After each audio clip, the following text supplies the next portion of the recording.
This is Halloween. Everybody's wearing bling, and a chicken wing.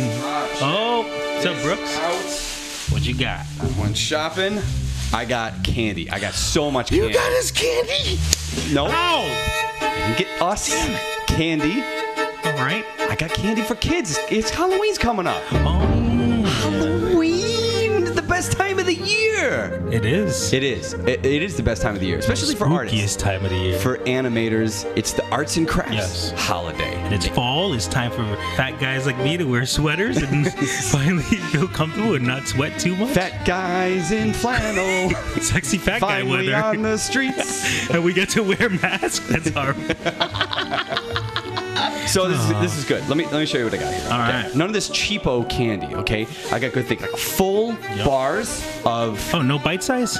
full Snickers. Yeah. And Mars bar and Oh, you got some Butterfingers up in there? you know what, Mr. Simpsons? I do have Butterfingers. All right. All right. But what was it? Fingers off my Butterfinger. What was the thing? Don't put your fingers on my don't finger my Butterfinger. Now I can understand why Bart Simpson shirts were banned in my school when I was growing up. That's a true story for all you youngins out there. Yeah, no, I got Skittles, I got Sour Patch Kids, Sweet. and Now and Laters, and Smarties. You know, because you got to have those chalky Smarties. Yeah. All ready for Halloween. All right, sweet. I'm gonna decorate my door and everything. You know, You're going all out. I am. I love Halloween. It's my favorite time. What did you Me get? too. What'd you get for the kids? Because you know it's all about the kids. None of yeah. this like adults taking over everything. Yeah. What'd you get? I got a few things. Let me just go and get it. Okay. While Rob is looking for his candy, we got a great show. Sorry. We got a great show. I picked up stories from past interview subjects like Adam Phillips, Tomm Moore. What? Before that. We just interviewed Vivienne Medrano, VivziePop. Got Oh snap! past creator spotlight, Pikapetey, Damn. Robert Valley. Oh. And you know what? We got a little special something from Don Bluth. It's Bluth is in the house. Bluth. Did you say Bluth? Rob and I are also going to share our stories. We are finishing the episode with one of the greatest stories that has ever been told. Not just the freelance horror stories, but this entire podcast in general. It's going to be, that was Martin's. You remember Martin's? Okay. Are you done over there? Yeah. So you're making a racket. Okay. So what'd you get? What do you got there? Let's see. I got some change. Oh, God. I got ramen noodles Okay. and Post-it notes. What are you going to write them? IOUs? I don't have any money. Now there's the real horror story. My bank account. Okay, that's okay. You don't need to give people candy as long as you can give them a nice scare. I could definitely do that. You got clowns all in your apartment. You got this weird pug mask and everything. Yes. I can't wait to hear what you're going to dress up as this year. What are you dressing up as for Halloween? I'm thinking I might be the Mucinex booger. Maybe you could be the toenail monster. Oh, I just thought of perfect costumes for you and me. Yes. Toe Jam and Earl. Oh my god.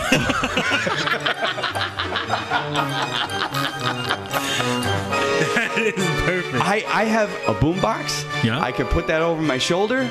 I don't know how I'm gonna do the legs, but like, yeah, for sure, Toe Jam and Earl. That is sweet. That's perfect. That is brilliant. That's a little late notice to put that thing together. Maybe next year. If that doesn't pan out, what are you planning on being? Well, I'm gonna be your host, animator Stephen Brooks. That is terrifying. I'm the RubberOnion. And you know what? Welcome to the show. And joining me, as always, is my friend and fellow animator and spooktacular co-host, Ugh. my The monster. ghost host, Oh. Mr. Rob Yulfo. Say hi, Rob. Hello. Is it me you're looking for? I can see it in your eyes. That is creepy I think the video itself is pretty creepier. I mean, because of the. have you seen that blind woman giant who's clay like- head? Yes. How much clay did she use for that giant Lionel Richie head? How much clay in a Lionel Richie head? A Lionel Richie head? A Lionel Richie head? We usually say a drinking game for these episodes is take a sip every time we sing. Yes. But I think might have an individual drinking game for each one of the interviews. Ooh. I've been teasing this for a while now, saying that this is like the biggest episode, the biggest freelance horror stories that we've ever done, and I'm not kidding. I listed all those people out before, just to remind you. Okay, so Don Bluth doesn't necessarily share a freelance horror story, but... it's quite an adorable one. It is a pretty adorable one. So I put that one in it.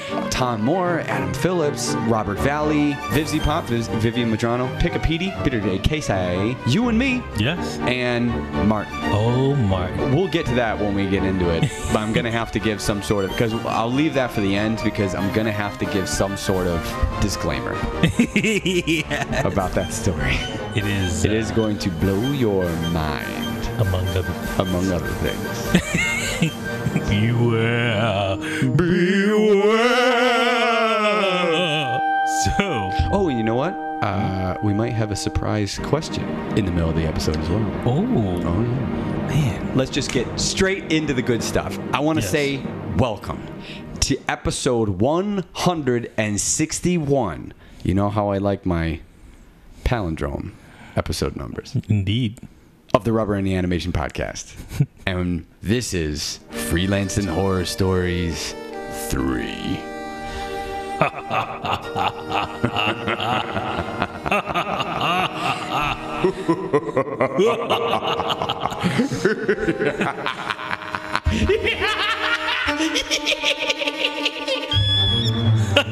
are you guys laughing at? Get out of my house! I'm Don Bluth. I'm Harry Partridge. Hi, I'm Tomm Moore, teenage superhero. My name's Adam Phillips. This is Robert Valley, and don't bother listening to the RubberOnion podcast. You're not going to like what you're going to find here. And I'm in no way doing a forced plug. No, sorry. And you're listening to the RubberOnion Animation Podcast.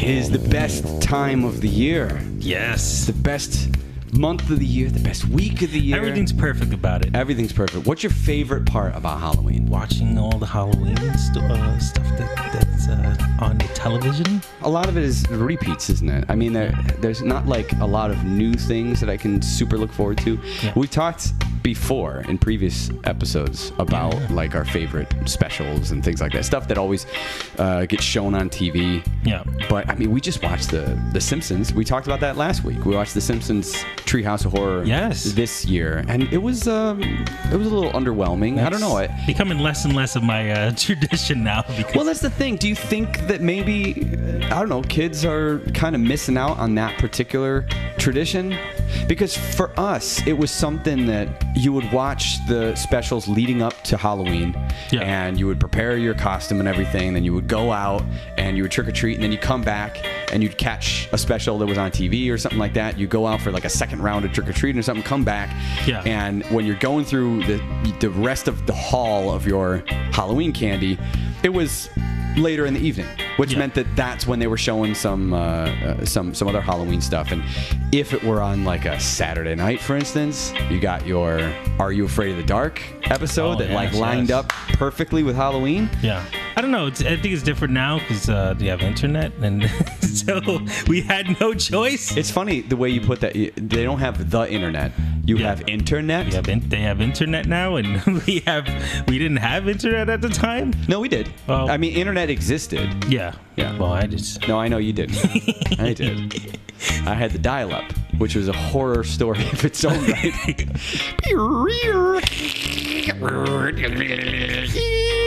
You've got mail. I remember I had to be Frankenstein one time because I was jumping on my mom's bed and I fell and hit the corner of her nightstand. So I had this scar on my forehead. So my mom was like, "Oh, Frankenstein has a scar on his forehead." So I was Frankenstein because of that scar there. That's really funny because now you would be Harry Potter. Oh yeah. Right? See, it is. It's different. Yeah, different generations. What was your favorite Halloween costume you ever did? Maybe one that you haven't said on the podcast before. My Homer Simpson costume. Well, you said that on the podcast before. Why was that your favorite? Well, it was. I was being my hero, of course, and I got to walk around a certain in Manhattan where no one was dressed up at all, and I was just walking around like Homer, and it reminded me of the 3D episode where he's walking around. Ooh, also a Treehouse of Horrors episode. Cakes. Yeah. So it was exactly like that because no one. And then I don't know why, but my friend decided let's go eat at this restaurant. So that's why I have my profile picture of me as Homer just sitting in this empty restaurant. But afterwards, everyone was just so happy, and I went to go see Primus that night. My favorite band, my favorite cartoon character. Right. It was great. Worlds collide. Oh, I was also Blanca from Street Fighter. That was great too. That I saw pictures of that. Yeah. That was a good costume. That costume was $300. Steven Brooks, how about you? I like how you pass it over to me like we're doing the end of the show. Steven Brooks, how about you? Tell them how they can follow you on the internet. So when I was a kid, obviously Spider-Man was like my. I've talked about Spider-Man on the show before. How he's my favorite superhero. And we did this cool thing. I think it was just red and blue, like the onesie. It wasn't onesie, but it was red and blue underwear. You know, where it was more like sweatpants and a sweatshirt. But you know what I mean? Mm-hmm. That kind of thing. And my mom got this. Did you know that stretchy glue paint thing? I forget what it's called, but it goes on kind of like plastic. Mm-hmm. And she painstakingly made webs. Like she painted the webs on with this. I don't know what it's called, but you know what I'm talking about. It goes on fabric and it kind of stretches, and you can design shirts. You know what I'm talking about. Yeah. So she designed all that, and I got silly string, and the silly string was supposed to be right. And I remember with my friend, and I was so excited. I had the mask and everything, and I was all ready. I went, stand back. I made this really dramatic thing, and I pointed it down the hallway, and my friend was standing next to me, and I sprayed it, but I didn't look at where it was pointing. No. So it went diagonal backwards. It just went, that was great. That was one of my favorite costumes. But my favorite costume of all time, since you said two, that was my second favorite. But my favorite costume that I ever did was the Wolfman. Now, I got a Wolfman mask and hands and feet, and those feet would go over like rubber soles that would go over dress shoes. You know what I mean? It was kind of like that. It could go over your shoes. So I had that all set. So what I needed stuff for the body, right? And so what I did is I went the Lon Chaney route with jeans and flannel shirt. But it was very particular. I needed to make sure that I could make fur grow out of my shirt, right? Because I wanted to be turning into a werewolf, even though I was wearing the mask. Yeah. But I wanted to be turning into a werewolf, or kind of like, flex my back, flex my muscles, and have the fur come out from underneath it. So what my mom did, this is again just very arts and craftsy, bought some of that fake fur, and she stitched it inside the clothes, and she just cut this little slit in the back of the shirt and had this big thing of fur that was sewed on the inside. Oh, no, it was on a vest. That's right, because she sewed it onto a vest. So I wore a vest underneath the shirt. And so with that one little slit on a shirt that was too small for me, I could bring my arms forward and it would go rip down the back. And it would expand, and the fur would show more underneath it. You know what I'm saying? Yeah. It was great. That was the best. Clever. That was the best costume that ever existed. How old were you around that time? Oh man, I don't even know. I should have asked my mom before we recorded this. No, I wasn't anywhere close to teens. Yeah. I might have been 7 or 8, something like that. I can easily be a werewolf now. You are a werewolf. Pretty much. You're a werebear. Why don't you guys on SoundCloud or on whatever, tell us what you are going to be dressed up as this year, or what was your favorite costume? Pictures would be good if you want to tag #RubberOnion Podcast on Twitter or on Instagram, and Let us know what your favorite costume ever was that you ever had. And plans for future costumes. A rubber onion, perhaps? What's going on here? What are you doing? What are you doing?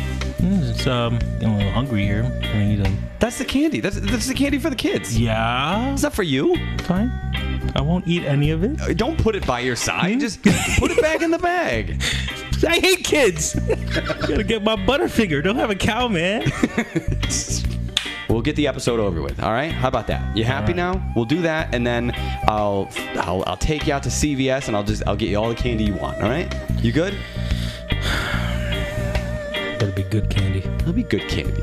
It'll taste better than Post-it notes. I'll tell you that. You know, Post-it notes have a certain taste to it. It has that gluey edge too. You know what? Let's just get into it then. We'll get into what you came here for, and what you came here is the freelancing horror story. So let's get into that. I'm so excited for these. Yes. All right. I asked all of our interview subjects over the last year, big names, and I have kept them. I have sat on them for so long, waiting for the right moment to drop the freelance horror stories. Like stories like this, I've been waiting for other people to hear it. Yeah. And now I finally get to share it. And this is a great one. The first one that we're starting with is Tomm Moore. Tomm Moore probably needs no introduction, but he's a 2-time Oscar-nominated director, a co-founder of Cartoon Saloon, and director of Song of the Sea and Secret of Kells. And let's say this. How about this? The teaser is about tea.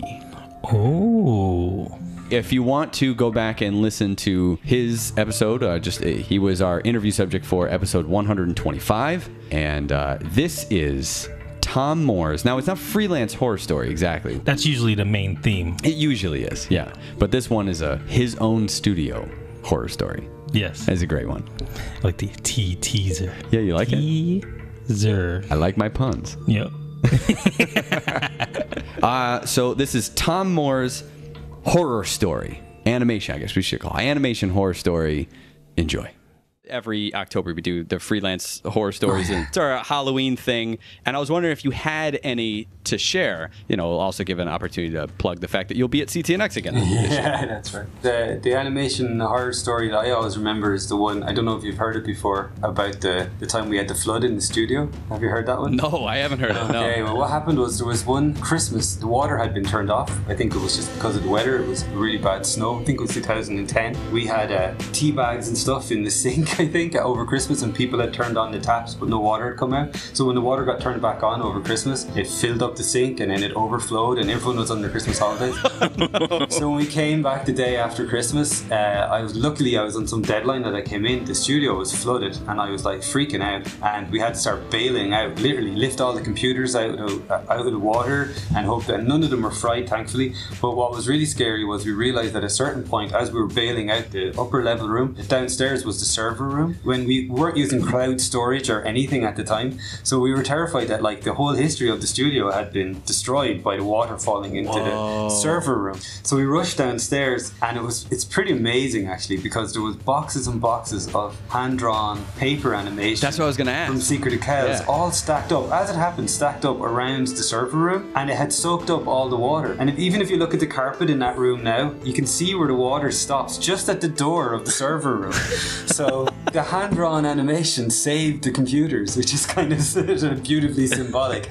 But it was a scary day. It was a scary day, and we had the police in. Everybody was helping us trying to save the studio that day. It was scary. Well, so what happened with the paper? Did you have to throw it out? No, it's all wrinkly. It's all in storage. We've got like kind of crumbly, wrinkly paper. Is it tinted tea color? Is brown and wavy? Some of it's a bit water damaged, all right. That's true, but it kind of dried out pretty good. It was all stacked on top of each other, so it kind of stayed reasonably flat. Well, if you ever auction those off, if you ever give up those papers, I'm sure. That's amazing. And it all started just because someone just turned on the water and went, oh, nothing's coming out. I guess I'll just leave it on for some reason. Exactly, yeah. It's like whenever the light bulb goes, you know when the light bulb goes, someone's always flipped the switch so that when you screw it in, you're like, jeez, the light is already turned on. That kind of stuff. I like that horror story. Don't know it can be learned, but it's fun. Don't leave tea bags in the sink. Oh boy. Can you imagine? Okay, so let's just start out with this, because I don't know if there's any, like like I said at the end of that interview segment, I don't know if there's anything you can learn from it. And he said, don't leave tea bags in the sink, which exactly. That's wise. That's true. And so now you get my tea teaser thing. Yes. But I do think that there is something to say about backups. You got to back up your work. You never know. Now, not all horror villains are a slasher. Sometimes it could be a natural disaster. It rhymed. Oh, you just rhymed. Oh, look at that. Look at that. All right. Yeah. No, you're right. You're right. Yeah. It's I loved the beautiful metaphorical irony that he said about the traditional animation protecting the computers that had backed up everything. I thought that was great. Yeah. But you do he was saying that they didn't use cloud storage, and that is so important. Not just for cloud storage, but to be able to back things up on another server, or at least a hard drive, like another hard drive. And they make hard drives now which are indestructible. Yeah. I mean, they have hard drive. Like I have a hard drive that is it's like famous for you can throw it in a pool and you can leave it there for like weeks. Wow. And it's fine. Not even put it in a bag or anything? It can survive. No, just by itself, and it can survive fires and all sorts of stuff. So like, but I do still, that stuff. But what's that? No, I don't. But I still use a backup. I still use cloud storage backup, and not even one. I use multiple different ones. Yeah. So with backups upon backups is really important. Yeah, you got to back that thing up. That's what we're trying to say. I knew you were going to do it. It was a solid story. Like I said, it's not really something. Are you eating the candy? Yeah. I told you, don't eat the candy. I bought that candy for the kids. There's plenty of candy for the kids. There's not a lot of kids in this neighborhood. Trust me. There's a lot of kids in this neighborhood. Trust me. Now, how do you know how many kids Forget are? about it. Stop. Just put it down. Stop eating all the candy. Okay, listen. You can have that one. I'm sorry. I shouldn't have laid a finger on your Butterfingers. No, it's okay. You can have the Butterfinger. That's all right. Good, because I have like 10 in my pockets already.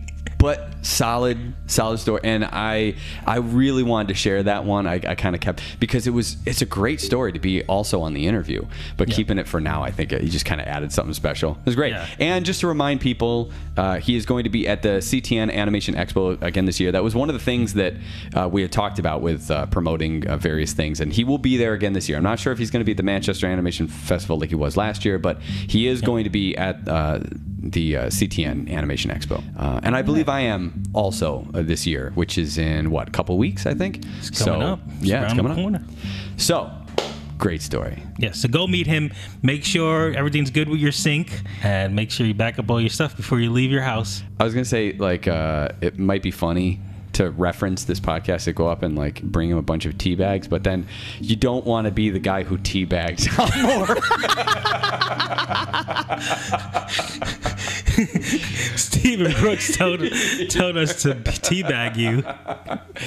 Oh, I'm not proud of that. I'm a little proud of that.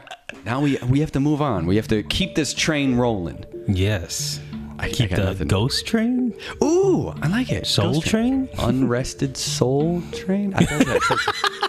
The bro train. The bro train? Yeah. No, I don't. It runs on fist pumps. I definitely don't want to be on the bro train. All right, now we're getting off track. Oh! Anyway. Oh, I forgot to say what the drinking game was going to be for Tomm Moore's. I forgot to say what that one was going to be, but you know what? That's okay. That's okay. You know, I'll give you a pass on that one. That's a freebie. You don't need a drink on that one. But how about this one?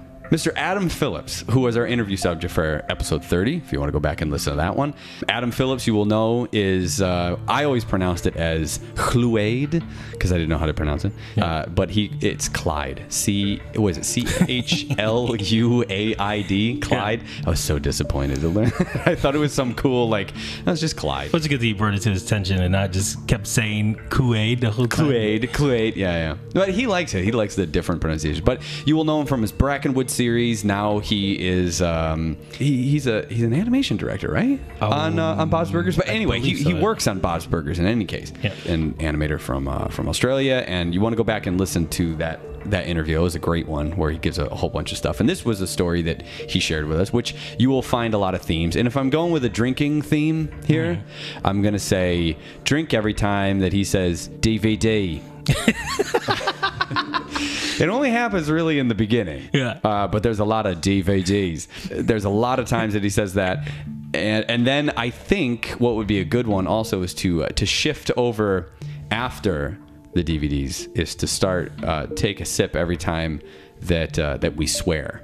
Every time we say fuck you. And also, I think if you were on the live show, if you caught our live stream for episode 160, the 3-year anniversary, I probably played possibly my favorite fuck you.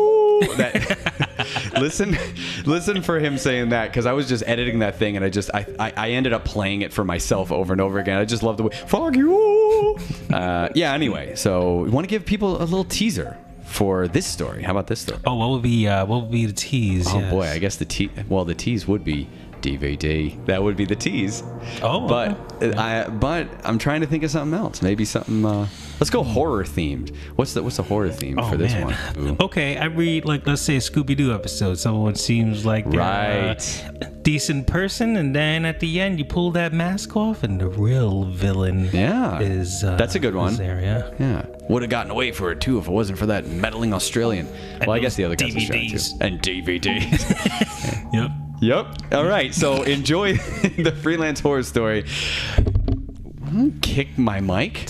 Cracking my knees. Enjoy the freelance horror story from Adam Phillips. I had a couple of, they were self-inflicted horror stories from way back in the day when I first started using Flash and animating independently, but I say self-inflicted because I offered people work for free and then they took full-on advantage of it. So I guess the moral of that story is don't undervalue yourself. Charge money for what you're doing for people. I mean, if you want to break into a field and you're willing to do some work for free, that's fine, but don't do it forever. Don't think that, you've got to do work for free or for cheap in order to feel some self-worth. People will take advantage of that. They'll say, oh, this artist is really great and he doesn't charge us anything. He just wants us to, plug his work or, plug his website or something. They'll just take full advantage because they're all assholes. But how long did that go on for? Like, how long were you doing that before you kind of caught wise and be like, oh, I should charge you? Well, I did a project that took about 3 or 4 weeks of my free time. This is while I was at Disney.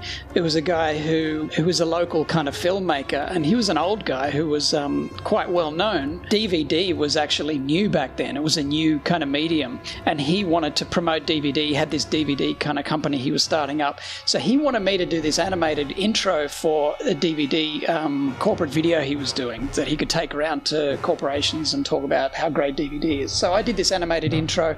I said, I'll do it for free if you put my name out there, and it only took like a couple of hours a night for about 3 weeks. So it was about a 1-minute piece of animation in Flash. It was terrible. And he said, okay, thanks very much. Yeah, I'll have more work for you. And then next thing, he comes back with this half a storyboard of like crazy shit that he wanted me to do, and would have taken months and months of work, and he didn't expect any money for it. And I just the precedent. I wrote this big email back to him saying, yeah, fuck you, man. And he basically he got back to me and said, I'm really disappointed in you, Adam, and I thought we had something going here, and I thought we were going to work for each other in kind. And I was like, fuck off, like I'm not your bitch. I like the idea of you writing this really long email, like, I don't think this is appropriate and everything. Of course, this is the time before the TLDR, too long, didn't read, but right down at the bottom, just be like, TLDR, fuck off.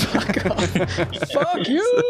Do you know how long the project would have been if you did animate it? Oh, if I did animate it? Months. Yeah, it would have been months, because it was like a 3-minute storyboard of like multiple characters, multiple props, effects. He would have had me source the music for it and everything. And I was all new to this Flash animation thing. That was before I'd made Bidey of Brackenwood. So I was just still getting a feel for this software. And I'd only done a couple of really, shitty experiments online. I hadn't done any substantial projects. So the first one that he had me do, or that I stupidly agreed to do for free, was really my first kind of like paid gig in Flash animation. Unpaid. Yeah, unpaid gig in Flash animation. Sorry. You would have still been working on it until this day. And I would be a soulless... He would have gave you the news that DVDs aren't really as a seller anymore.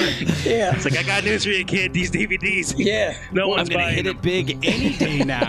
Something called Netflix happened. Yeah, it was so stupid. Yeah. So there's the moral of the story: is don't undervalue value yourself. Don't be taken advantage of. Have faith in what you're worth. Have confidence in what you're worth, and don't get treated like someone's bitch. My advice. There you go. This advice given to you by animator Adam Phillips. Don't be a bitch. Don't be a nobody's bitch. Great story. Thanks for sharing, Adam. I will never look at DVDs again. I don't think anyone looks at DVDs anymore. I have a lot of DVDs, actually. Oh, I have so many. Yeah. Doesn't that make it? I have a lot of DVDs. I have a lot of CDs, but even before that, I have a ton of VHS tapes and I have a ton of cassette tapes. And now I have Blu-ray, and I'm like all the format wars. I build up all these things, and I don't want to buy the same thing in another format. So I keep the old format. The only thing that I keep buying in new formats is Teenage Mutant Ninja Turtles. I have it in basically every format. Yeah, we can make cassette and CD included. DVD/ and books. VHS for it. Oh, sure. Imagine that thing collapsing. It would sound awesome, though. Yes. I don't know why, but I always like the sound of VHSs falling for some reason. I don't know why. Let the VHS hit the floor. That didn't even. Nope. It sounded like a hoedown. Yeah, I was trying to do bodies on the floor. Yes. You're trying to do a little drowning pool. Yep. So, all right. So what can we learn from Adam Phillips's story? Well, he says it explicitly, actually, in the thing, which he did a postmortem on his own story, which I thought was great. Yeah. His suggestion was don't work for free. And of course, this comes up a lot. And even I wrote a song about it in our first Christmas thing. Don't work for free, don't work for free, which you can download. Way back, if you look for Carol of the Freelancers, you can download that one way back when. He gave a different twist on it, though. It wasn't don't work for free because you don't get money off of the thing that you're working on. It was don't work for free because then they're going to expect you to continue working for free. It's different for animators. Yeah. Doesn't work out for animators. Works well for drug dealers. First one for free. Well, no, but I think if animators came strapped to the nines, I think also would, See, right now you gave me a free Butterfinger, and I kind of want more. Okay, you know what? I kind of want a candy bar too. So, all right, how about this? I don't want a Butterfinger though. I think I'm going to do a Snickers. So I'm a little hungry. You know, Snickers fills you up. So how about this? What do you want? Do you want another Butterfinger? Yes, please. You want a Butterfinger? There you go. Mm-hmm. All right. So there's a Butterfinger. Wait. Okay. My tooth hurts. And my leg a little. My leg's been a little numb. That means it's working. What, the Butterfinger? Mm-hmm. Are you allergic to Butterfingers? I don't get it. The diabetes shows. Oh, losing the foot. Okay, I get it. Oh boy! And you just fixed it too. It'd be funny if, not funny, but I mean, if you got diabetes and you had to lose a foot, you lost the good foot. Yeah. So back on topic with Adam's story. Yeah, it is funny the way that works because there are places. I mean, I've said this about not working for free, but I mean, I did say on the freelancing school that there are times that you can do work for exposure. Exposure is not always bad. Sometimes it's real. But the thing is, exposure is usually used as, and we have a story coming up later about that as well, but it's a code word usually. Mm-hmm. I'm not going to pay you and you're not going to get anything for this. It's under the guise of it's a mask. It's the that someone uses. Maybe something might work out. Right, exactly. But it's the mask of something. It's like Pennywise. Everything floats down here. That kind of just Tomm Moore's basement. Yeah, right. Tomm Moore's basement. But I mean that thing, like that scene, for instance, he was trying to trick them to get down there. Yeah. Because they want. So you get my point. Yeah. It's used as a cover sometimes for people doing shitty things and not paying you or. Yeah. So. Yeah, no, sometimes you can do something for free for people and it will work out. Mm-hmm. And sometimes you will get exposure that will actually be helpful to you. Yeah. But you have to be very wary about it. That's the thing. Yeah. Very wary wolf about it. You have to be very wary wolf. Sure. I like it. I try. So, Steven. Oh, what the fuck was that? What was that? It's not in my room. What are you looking at? It was like a bat, I think. Or a pigeon. There's like a note on it. These freaking audience. Why are they doing this to us? Why do they haunt us like this? I'm gonna try to grab it from. Hello, little bat. Okay. Be careful. Be careful. It's Halloween, you know. It's true. It's the Halloween season. Don't you know? That's so predictable, guys. You got it. Come on, sending a bat on Halloween. You know what, guys?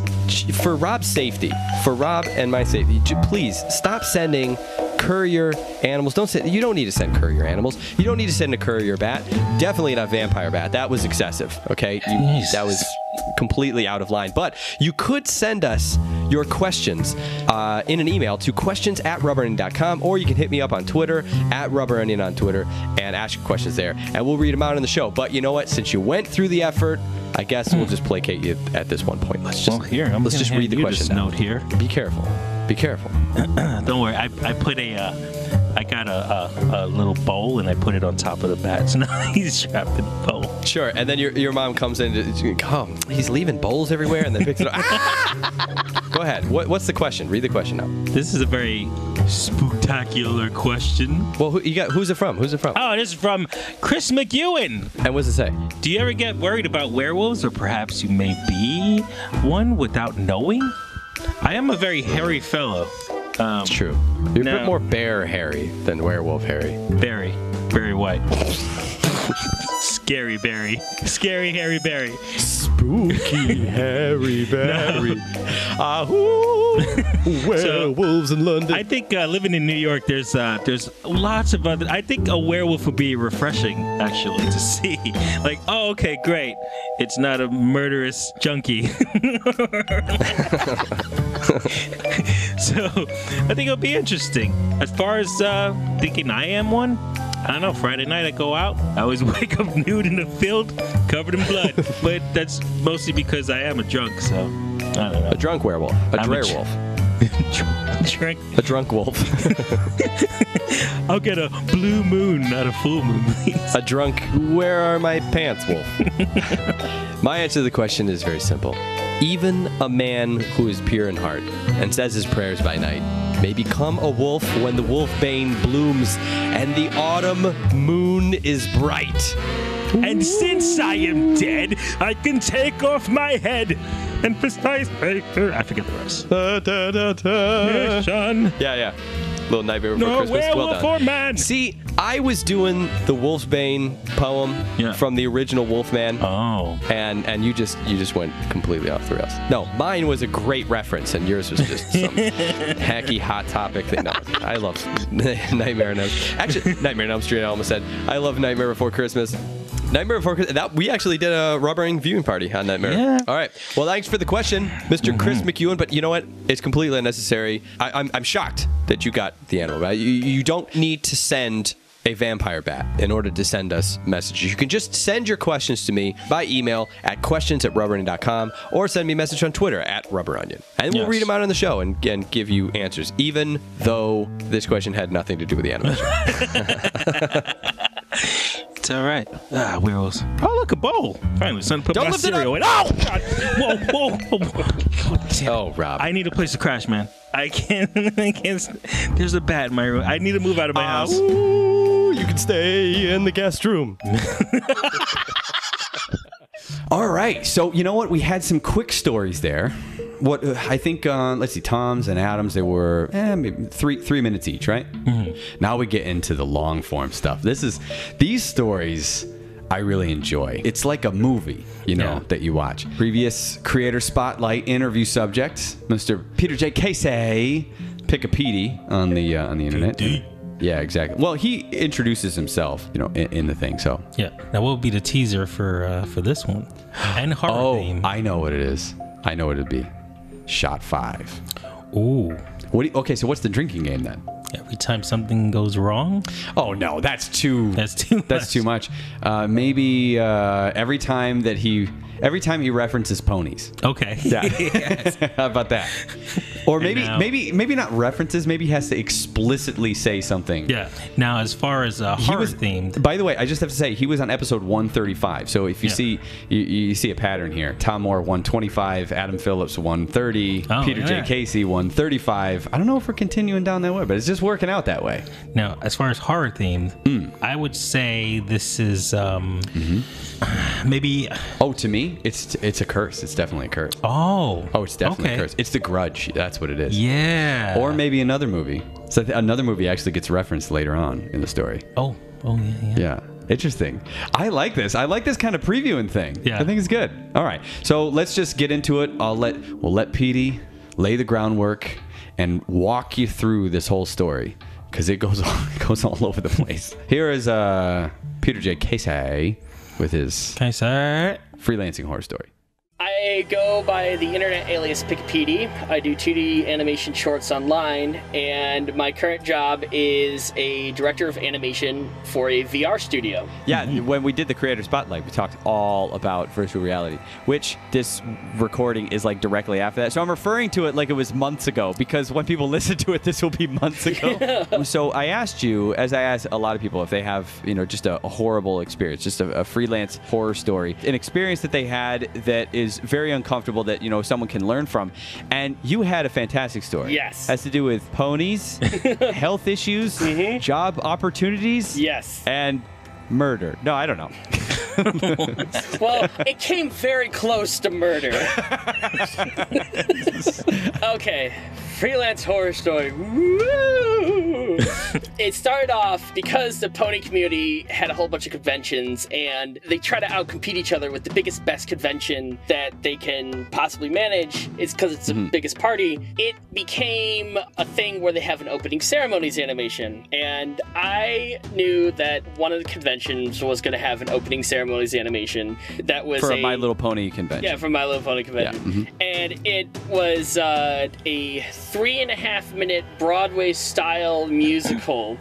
They approached me in 2014 wanting to do this. I was like, what do you currently have? And they showed me the storyboard, and it was like I guess their storyboarder was a comic artist, and it had ridiculous, expensive shots in terms of production, like characters walking up the staircase and dancing in unison, all sweeping crowd shots. And I was just like, it's a week before the convention. I'm sorry, it's not going to happen.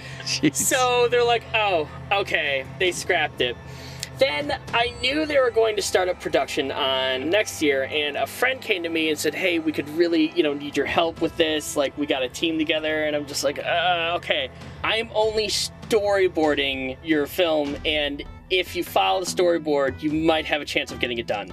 I was asking for the finished audio for the recording of because they had like a new song that they were doing that year. The convention was in early August. They didn't give us the final audio until June 12th, and it had to be done like a week before the convention. I was like, okay, so what do we got, guys? They're like, well, currently we have no assets, no production server. And nothing. We had nothing. And I actually had a chance to spoke to Craig McCracken about this, and I was like, we're doing like a Broadway-style music animated video that's when did you talk to Craig McCracken about this? Under what circumstance did that come out? We were on Twitter. Oh, on Twitter. You just called him up, Greggy. Hey, Greg. You just name dropped that shit out of nowhere. What's cracking, McCracken? Well, yeah, I talked to him on Twitter. We had a back and forth on Twitter, and he goes, I explained that we had no assets, nothing, and the client just dropped this on us, and it has to be due in a month. And even he said, oh, good luck, bro. I would run screaming out of the studio, and I'm just like, oh, great. That makes me feel really well. I was like, all right, guys, let's do this. So I'm storyboarding it, and I have a team of like 5 novice animators, all right? Okay. One is in college for animation. The other ones are just like doing it as a hobby, and we're working on this thing, and I'm storyboarding it. Well, the kid that was directing it was getting frustrated that the crew was listening to me instead of them. Okay. And so much so that the client actually pulled him aside and said, listen, you step down from the director's chair and make Petey the director, or we're going to forcefully remove you from production, and you get nothing. Wow. Suddenly I was director in a production I didn't want to be in, and everything was on me. I knew the way I worked, I was going to be so overworked and so exhausted from sleep deprivation, I needed a Princess Carolyn. If you ever see BoJack Horseman, I was BoJack, and I needed my Princess Carolyn to put out my fires. So anytime I'd talk to the client, it was through Princess Carolyn. I'd write him angry, drunken emails, and he would fluff them and send them off to the client.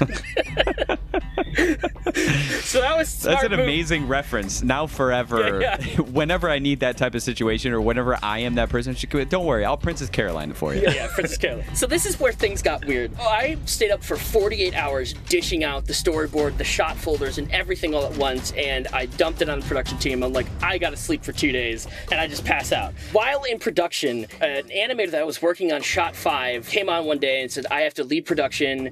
My mother's been diagnosed with terminal illness. Like, I gotta spend time with her. And we're like, dude, totally understand. Thank you for telling us. You know, we'll pass off shot 5 to someone else. Yeah, geez. So then the animator that's on shot 5, that currently he's having trouble like getting it working right. The assets are all over the where. And then one day he just like stops showing up. I was like, where is he? Where is he? Turns out he had an accident and he was in the hospital. We're just like, oh no. So we passed The second animator. Yeah. So we passed shot 5 off to like the third animator. What happened? He was a car accident or what happened? He broke his leg or something. Yeah, like broke his leg or appendix split. He was just animating so fast that he broke his own leg. So we hand shot 5 off to like the other animator, and I'm doing errands in Burbank because I'm on the West Coast at this point, and I get a call on my cell phone from him, and it's him, and he's like almost like nearly in tears at the other end. He's like, my computer's dying, the shot is just like destroying it, I don't know what I'm doing. He's like, over. I'm like, dude, take the break, take the day off, like go take the day off. I'll handle shot 5, all right? I can handle it. He's like, okay, fine. Right, yeah, by this point, you just need to get it done. Now, 30 minutes later, I got a call from my neighbor and says, your neighborhood's on fire. What? And sure enough, Jesus. I'm stuck in traffic looking at my neighborhood. I've seen this massive smoke cloud looking at the shot, and I'm like, man, I hope my house isn't on fire. Oh, no. Oh, my God. And then later that day, my RAM chips failed. They fried themselves. My computer was blue screening. So, did anything happen to your house, or it passed over? Like, your house was okay? The house is fine. Yeah. So, and then our footage beast, if you don't know what a footage beast in production, it's an animator that technically isn't like the best actor. They don't have the most creative choices, but man, do they get work done. They can just crank out footage, and they're invaluable Ton of to frames. production. Ton of frames. So our footage beast piped up and said, I'll handle shot 5. And we're like, no! Stay there! The curse of shot 5. So we finally get shot 5, we get it good enough, and it's just a mess. It's a technical mess, and we just, okay, no one touch it ever again. Just leave it. And so I'm looking through the logs of what happened to make this shot so bad, and I noticed one of our background character designers updated around the time that things were going awry. And I was like, what did you put in the background that made this production go awry? And she goes, oh, well, I'm a big fan of The Ring, so I put Samara in the background. That's perfect for this horror theme. By the way, can I just bring it back to animation for a second? Because Samara was actually played by the girl who voiced Lilo from Lilo and Stitch. So it comes all around, friends. Yeah, so don't put Samara in anything. You must, from here on out, never animate a shot 5. Yes. Shot 1, shot 2, shot 3, shot 4, and just skip that and go right on a shot 6, Yeah, shot 7, shot 8. Shot 5 is It's like cursed. floor 13. It doesn't exist. We got it done. It was a hit at the convention. It was like the highlight for weeks. And then we found out that there was a clause in the contract that didn't state when the client could pay us, like when they should pay us, and they had no penalty if they deferred the payment indefinitely. So that was a issue. I ended up not getting paid because because we were paid so little. I deferred my payment so I could give it more to my crew that worked extra hours, even though I put in the most hours. Yes.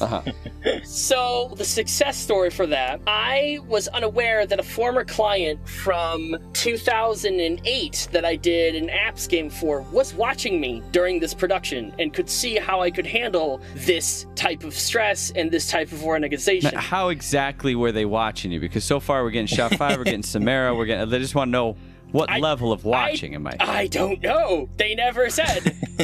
But You got a Five Nights at Freddy's animatronic just like in the background. Just yeah. Well, they saw what I was doing. They saw how I could handle production. They called me up in December later that year and said, hey, I got a job offer for you. Do you want it? That's not bad. That's only 4 months later. Yeah. And I was like, wow, really? And so, like, yes, it is the mysterious black chip client that you've been talking about. Yes. And they literally bring me, they move me out to the East Coast. They set me up in a shop. They say, here's a paycheck. Here's a $10,000 animation rig. And come up with whatever you want. Just make it cool on this new platform in VR. Look at that. Well, this is the last time we're going to have Pete on because I hate you for stealing my dream. It's amazing. It's amazing. And also, just, God, the ups and the downs of that story. It's amazing because the end of that, I mean, you didn't get paid. No. But the end of it, you got paid. Yeah. You just didn't get paid from that client. That's crazy. Now, of course, not everything works out like that. That's not like a recommended path for people to take. No. I just wonder, why'd you take that job in the first place? The one for the thing. If you knew it was like a week out, why'd you take it? That was back in 2014. Then they sat on the project for an entire year. Oh, okay. I 2015. see. Okay, so since you had a little bit more time, that's when you were like, okay, well, since we got a little bit more and we're leading up to it, we could probably do this and without that storyboard, with a new storyboard. Yeah. Okay, I see. I got you. Because you had a bit more control. You're so far past it now. Would you mind saying who that was who did that tricky contract maneuver? No, I don't feel comfortable saying. Okay. Sometimes when stuff like that happens, I wonder if anyone wants to drop that information because it's like a minefield out there for freelancers. Unless you say who it is. Let me tell you one thing about, I wasn't in charge of signing the contract. I wasn't present there when the contract was being signed. If I was, I would have noticed that there was several loopholes that need to be filled as like penalty from the client if they don't pay you in time. And you could do that with contracts because if you take contracts and realize that I agree and understand and agree to everything stated on this page, you also can agree to penalty fines. And that gives you, as an artist, some leverage. You live and learn. Were you into freelance at the time? Or was that like your first big freelance gig? I was in a dry spell. Oh, I needed the money. That's when it happens. Yeah. Yep. And what happened when you approached this person to get the money? Did that person literally just look someone in the eye and be like, contract doesn't say I need to pay you at all, buddy? I don't know. Princess Carolyn took care of that. Well, Princess Carolyn did not take care of that. Princess Carolyn. What ultimately happened? The Princess Carolyn goes and talks to the person and tries to get that worked out. Like, what was the excuse? Or did they just flat out say, I'm not paying you? Their excuse was like going through the accounting department and shuffling funds around. That was their excuse for so long. And then I guess, now you kind of moved on. You're like, okay, I don't need to chase that back. Did everybody else get paid? Yeah. Okay, so everybody else got paid except for you. Okay. All right, then the story works out in the end because you come out on top, which makes sense why you wouldn't chase it down. Yeah, good on you for deferring payment. Stick it up for your underlings. Well done, sir. You are a fine director. On a note of horror and ponies, I just wanted to show you a gift that I had that someone sent me, which is Black Metal My Little Pony eating a duckling. I don't know if you want to get a shot of that, Steven, but this is Hold definitely on. something of horror. And it was a gift! I believe you. I was telling Steven my niece saw it. It was like, what are you? You have the creepiest look on your face, by the way, in this picture. I always have the creepiest look. I mean, do you continue to do My Little Pony stuff because there is a demand for it? Or because I would have an aversion to anything My Little Pony after that job. Well, I mean, I separate it in my mind. I'm not going to do show style again, which what they wanted. I'll do my own like Pasticon style if I'm going to animate ponies again, which is a lot more sophisticated and complex. All right. But I don't know what either of those terms mean, but okay. Pasticon? Pasticon is a short film that I was working on for a while. It makes fun of the brony community by the audience gets so fed up with the pony concert that's going on stage that they summon the Great Spaghetti Demon from Fedora Hell, using nothing but stupid drama and porn. Oh man, I love the Pepe Le Pew audio that you took with the brony and the Steven, did you see that? No, I didn't. He took the audio from a Pepe Le Pew cartoon and put it with the brony, acting very Pepe Le Pew, like with the Hugging Sweetie Belle. Yeah, with the pony. Amazing. I've been watching his stuff over the past couple days on the way to and from the coffee shop on my phone. I don't listen to it. I just watch animation. All that matters to me is what it looks like. I have to admit, the one time that I listened to something specifically, I sat down at the computer. I listened to you animating because I wanted to hear if you could actually speak like a human being, because there's a lot of people there's a lot of people I meet on the internet who are like, I want to be on your show, and then I listen to their talk and they just you hired one for your co-host.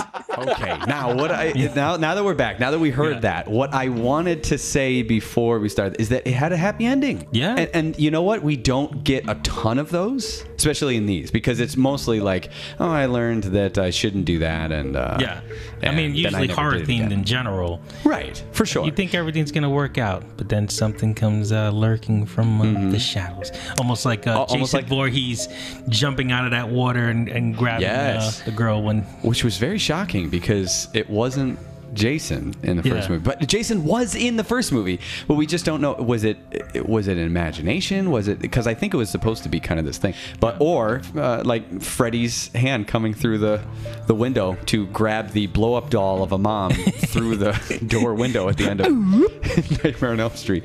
It's kind of counteracts Adam Phillips' story a little bit, because it worked. Now, it's not a path that you want to take. I pointed this out there with Pete, but the idea that he went through all of this, someone was watching, which was creepy the way he said that also, but someone was watching, and they saw how he handled it, and then he got a big job after that. So in that case, exposure actually did work out well for him. It just wasn't the exposure that he was hoping for. So this kind of continues that pattern of, you can't really plan for that kind of thing. It's like when someone says this is going to go really popular and you're going to get ad revenue and all that sort of thing. Yeah, possibly.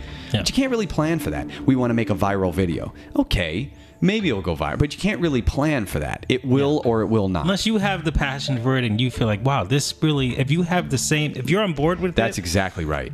Then go for it. If it fails, at least you have something that you're proud of, and it didn't stress you out. That's exactly right, because it's all up to you. It's all in your control. Yeah. And if you're taking a job for no money or little money or just, well, I was going to say crazy time limits, but his was, he turned down the first job because it was too quick, and then they were doing it again the next year. Yeah. Right? So then he had more time, and it became this big thing, and then he became a director, and just kind of, it was a scope creep, basically. It evolved into him taking on a leadership position that he didn't want, but because he jumped into that, it's kind of like jumping into the captain's chair, after like a missile hits the ship and, the captain's in a coma or something like that. And you, the first officer, you have to jump up and you have to take the lead. And it turns out that you get a field promotion as captain. And you perform so well that you actually get an actual promotion and maybe get your own, you get your own command. It's a weird comparison, but you get the point, right? Yeah. I mean, he thought he was doing a great project with ponies, but he wound up working for a bunch of phonies. They weren't phonies.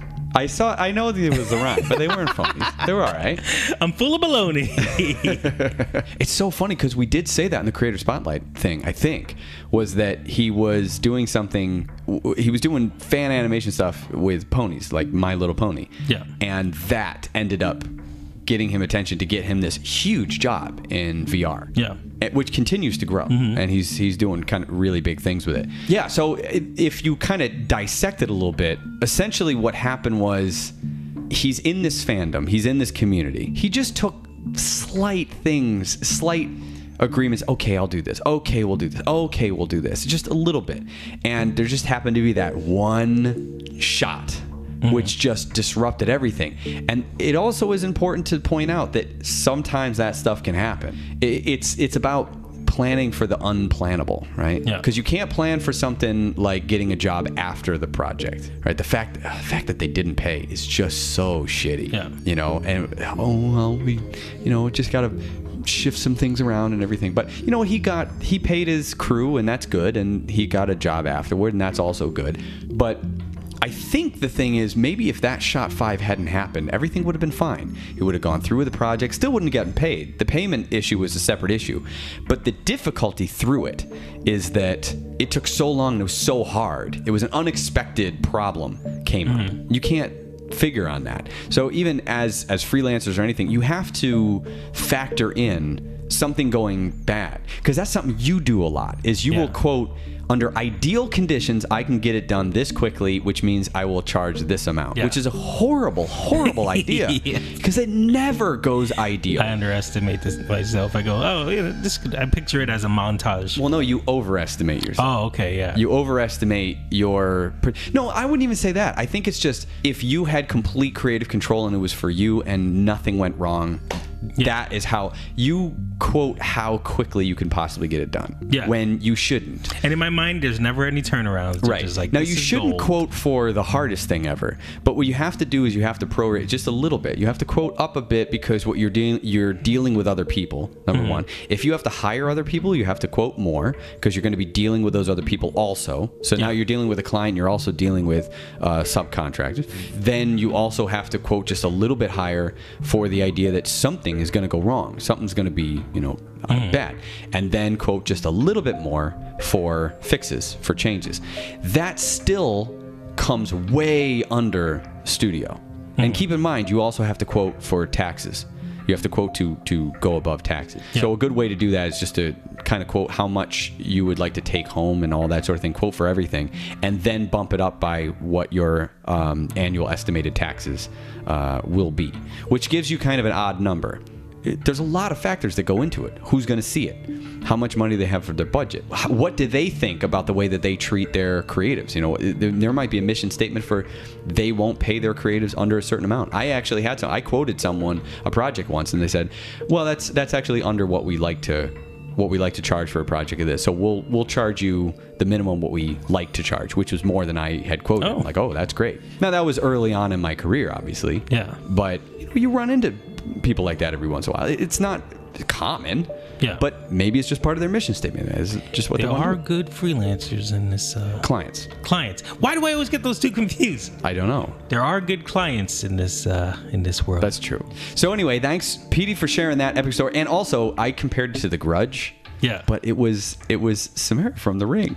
Oh, remember? So that was. Oh yeah, look at that. So I compared it to The Grudge because it was a cursed thing. But I mean, I guess the same thing is for Samara, because everyone who saw Shot 5, something horrible happened to them. Everyone who said, "I'll take it." My favorite was where he said, "The footage beast." Yeah. I'll take it. No, you stay there. You do that thing. We need you finishing up all the. Yeah, it was great. So thanks for sharing that, and just like everyone else who shared stories, go follow him and check out the interview that we did with him as well. Maybe I'll embed that in the podcast post. Maybe each one of the things I'll kind of like send a link to the interviews that we did. Oh, that'd be good. So if you're listening to this on RubberOnion.com/podcast, in case you want to hear more Tomm Moore. Exactly. Yep. You get a little. I know there's more. There's other stuff there. I'm trying to think of Phillips. Yeah, I'm trying to think of Phillips. Adam Phillips. Adam. In case you're not fill up yourself with more, more Adam. Well, let's go. Let's go with his handle. If you want to ride with Clyde, you could pick your Petey. All of them sound so perverted when I say it. This is horrifying. I'm so sorry, Pikapetey. I'm so sorry, Peter J. Casey. Anyway, so thanks for that one. Let's move on. Yes. Okay, so the next one that we're moving on to, this one actually kind of, interestingly, kind of back to back, because Peter Casey is actually the one who suggested that we interview Vivienne Medrano. Yes. Which is, I don't know why I said that ahead of time, but this is VivziePop's freelance horror story. That's what we're moving on to now. But it's a through line. Yeah. Yeah. It's connected. you all remember Vivienne Medrano, better known as VivziePop on the internet. And she was our creator spotlight for episode 158. Very recent. Very recent. Ken Bone knows. Yes. So soon. And it was a longer creator spotlight. We don't usually have creator spotlights that are that long. It was an hour long. Released it as its own separate thing also up on YouTube, because it was like an interview. She fit right in. Yeah. And she came back to do a freelancing horror story. So thanks for coming back. Thanks for giving us more of your time. And she's a very easy interview. You just kind of ask her a question. She just tells you. Very honest. Very honest. Everything that went with it. Yeah. We've been given drinking games. Yep. So what drinking game should we do for this one? Maybe like something like like. Oh yes, I do say like a lot. Okay, so this is something we have in common. Vivienne and I use the word like in place of a lot. I usually try to cut out as many likes as I can, because I don't want to have every other phrase like. This is the way I speak in real life. And I do. Actually, the weird thing is, since I've been recording the podcast, I've gotten better about not saying like so much in between things, because I have to listen to it and edit it. So in a weird way, I actually have stopped myself from saying and like as many times in real life to save myself from having to edit myself on the podcast. This is weird. But anyway, I just said Yep. But it's hard to keep the flow going sometimes, because like goes into another sentence. So yeah, between the two of us, there's a lot of likes. When it's just you and me, we get, there's a like every once in a while. When I have someone else who says like as much as I do, who knows what it's like. I really tried to edit them out, but I don't know if we wanted to do a drinking game that was saying like, because you just be wasted about alcohol poisoning just on me, just the amount of times that well, how about this, talking about two singers. So how about the drinking game is every time the word singer is uttered. Sure. How about that? Now every time you say singer or song, that'll work. Now we got that covered. What about the the horror theme? Yes, that's a good question. Ghost like almost something that's there, but you know what though? Disappears. No, I got it. Yeah. Invasion of the Body Snatchers. Right? You see what I'm saying? With the first story, for sure. Very Invasion of the Body Snatchers, I think. Yeah. Because it starts out one way and then it kind of goes another way. She's sold on one thing and it goes the other way. Right? So, okay. Teaser.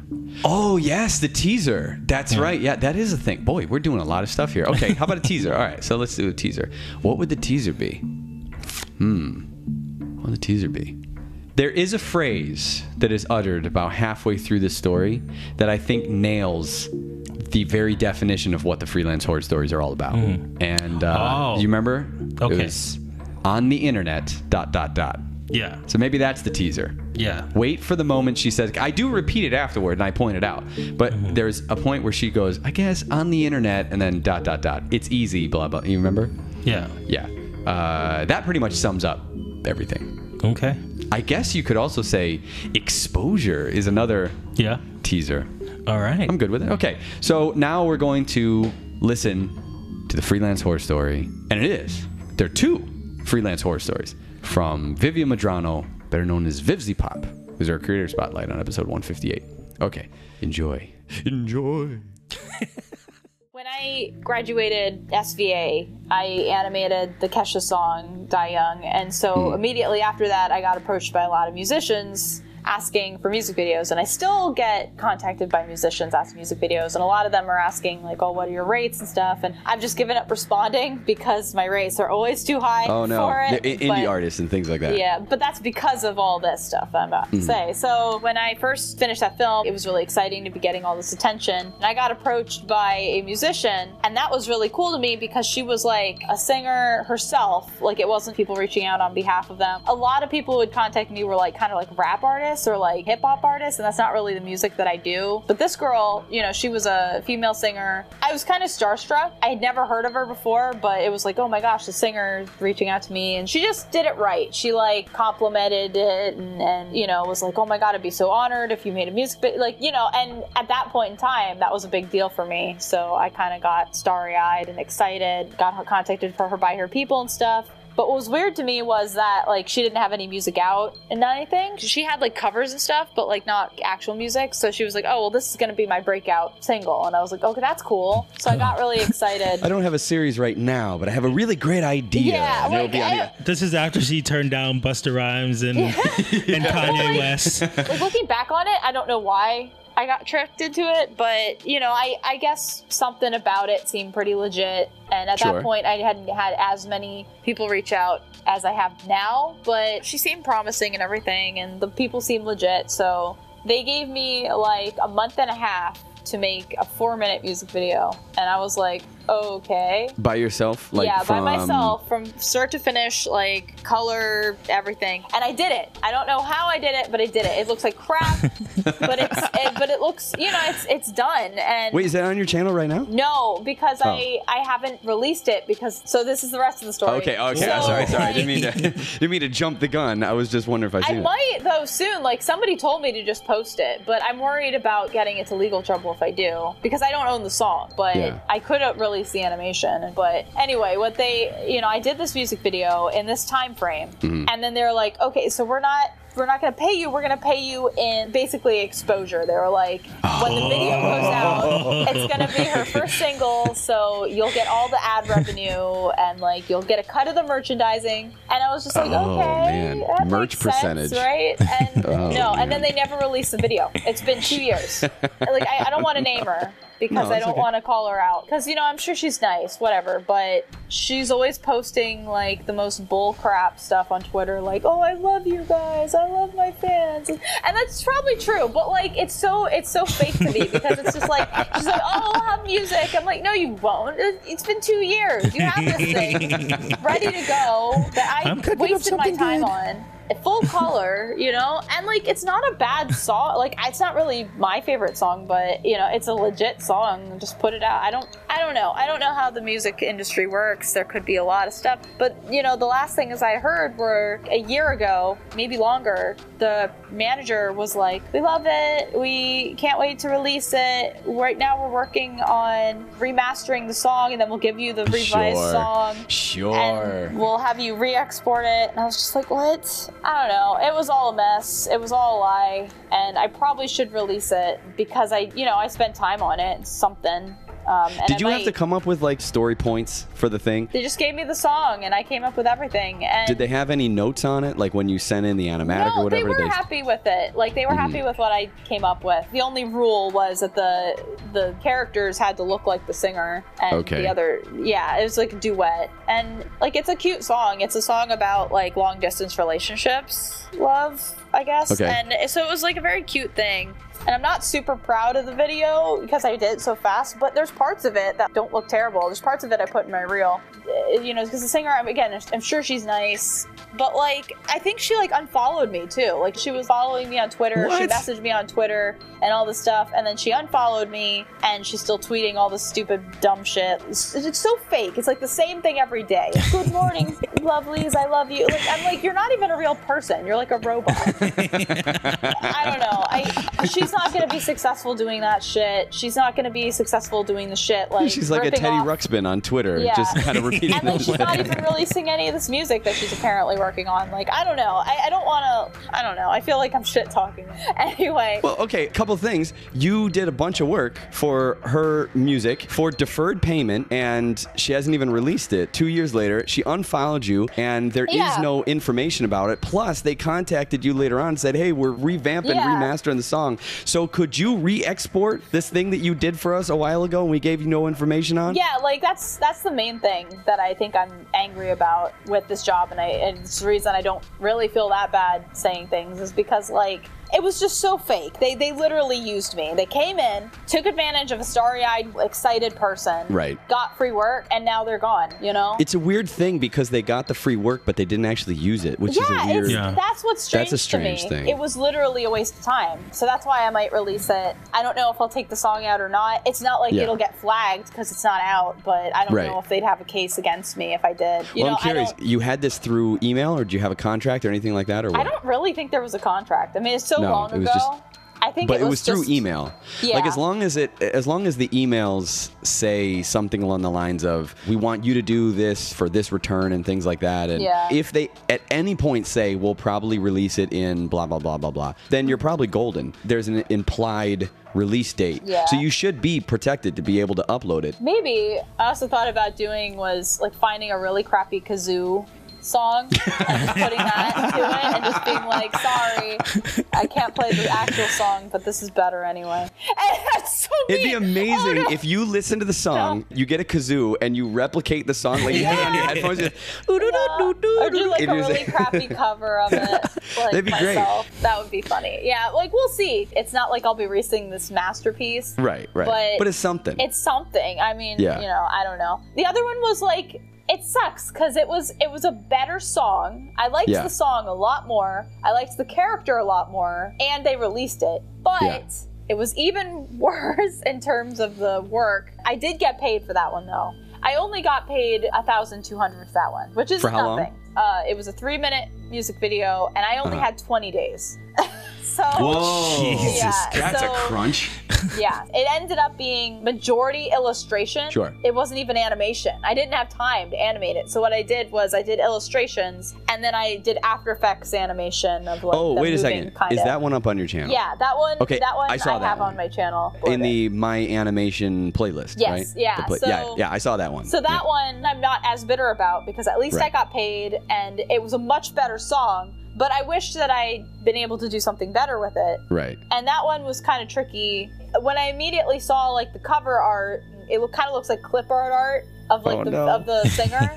Yeah. I saw that and I was like, oh, that character looks fun to draw. Like that might be fun. So when I initially did my animatic, they were like, this is good, but can you make the character look just like the album art? And I was like, God. no, I'm sorry, but in this time frame, I can't deviate my style, you know, that drastically. Also, I immediately was like, okay, this could be a deal breaker because I think it's hideous. I don't want to draw it. I want to draw this character. I want to draw like the outfit and the character, but not like that. I wanted to stylize it. So my getaway from it was I was like, okay, how about this? So I have her holding like a newspaper, and on the cover of the newspaper is the album cover. So it has that character, and then she like lowers it, and then it's my version. That was how I got them to be like, okay, so it's in there, but it transforms in a way. So I was like, okay, I got myself out of that hole, but. That's interesting. The motion graphics thing was an interesting solution because I noticed there was a lot of loops in that one. Yeah, well, there was because I had 20 days. Right. The only full animation that I remember, I can't remember exactly. It was some effects animation, some particles falling. Yeah, I think I had a friend help with that. I'm not sure. And then there was something else where maybe she was dancing or she did something. Yeah. Picking the right times to go, let's do a flurry here and a flurry here. Yeah, there was one loop where she's just kind of swaying her hips, and that was animated. And that's all I could manage because that was such a tight deadline, and I was just like, oh my god. So basically the art took that whole time, and then I just threw it into After Effects and tried to make it work. But there's even one part where it's just the lyrics and then a bunch of music notes floating. Yeah, and then the other one, I wanted the same shot, just the reverse, so I horizontally flipped it, but I forgot to horizontally flip the music notes, so if you watch it, the music notes are backwards. And I was just like, oh, well, oops, sorry. But they didn't notice. As long as they don't say anything about it, it's no big deal. I mean, I'm sure people watching it have noticed, but like it was literally just because I was that crunched for time. Like there's some kind of subliminal messaging going on. It's like a metal album that you have to play backwards in order to... And again, like, the reason it's a horror story to me was just because, like, it was only $1,200 for a 3-minute music video done in 20 days. Like, that is insane to me. And that's a huge crunch. But now that was after the one that you didn't get paid at all. Yeah, for. and that was that directly out of like? Yeah, that was immediately. I did both those the same year. A lot of freelancers have since said there's no money in music videos, and I think it's pretty true. I don't know if it's just the music industry or what. They do not want to pay for music videos. They might, and it's weird because I think it's just animated ones, because if you look at regular ones, they still have to pay for all the camera equipment, you know? Like, I the feel live like action those, ones. I feel like those really cost a lot. I don't understand why they. I mean, I guess maybe because on the internet you can take advantage of animators pretty easily. Oh I boy, don't know. if that isn't the truest statement that's ever been uttered. They're not going to leave their room. Yeah, like they're like, oh well, they don't need that much because all they're doing is sitting at the computer. On the internet, you can take advantage of animators pretty easily. That is probably that sums up the entire concept of the Freelance Horror Stories episodes. Yeah. Well, I was going to say, as far as the first project, you could just contact one of those rappers and say, listen, I'm going to do the animation for it. And then you already have this animation. Yes, and you're done. So you just take that animation and charge them for it. Be like, yeah, I'm taking my time on this one. Here's what I was thinking with it. I was thinking, how long is it? Because we could take that story, cut it up, and she could just play that story over the video. So you're watching the video with the story of why there's no music to it. Yeah, or I could do that. Maybe that's what I'll do. I'll be like, hey guys, this is a commentary about this animation I never released. This is the story of why. That would actually be a good idea. But, I mean, those are my only two. Like, there's probably more, but those are the two big ones. Yeah. Well, and since then, my career, went up so far that I started being able to make enough money on my own that I didn't need to take on these jobs. Which is amazing. Because then you could put your foot down on freelance projects. I've had to say no. I'm not good at saying no. I'm not good at disappointing anybody.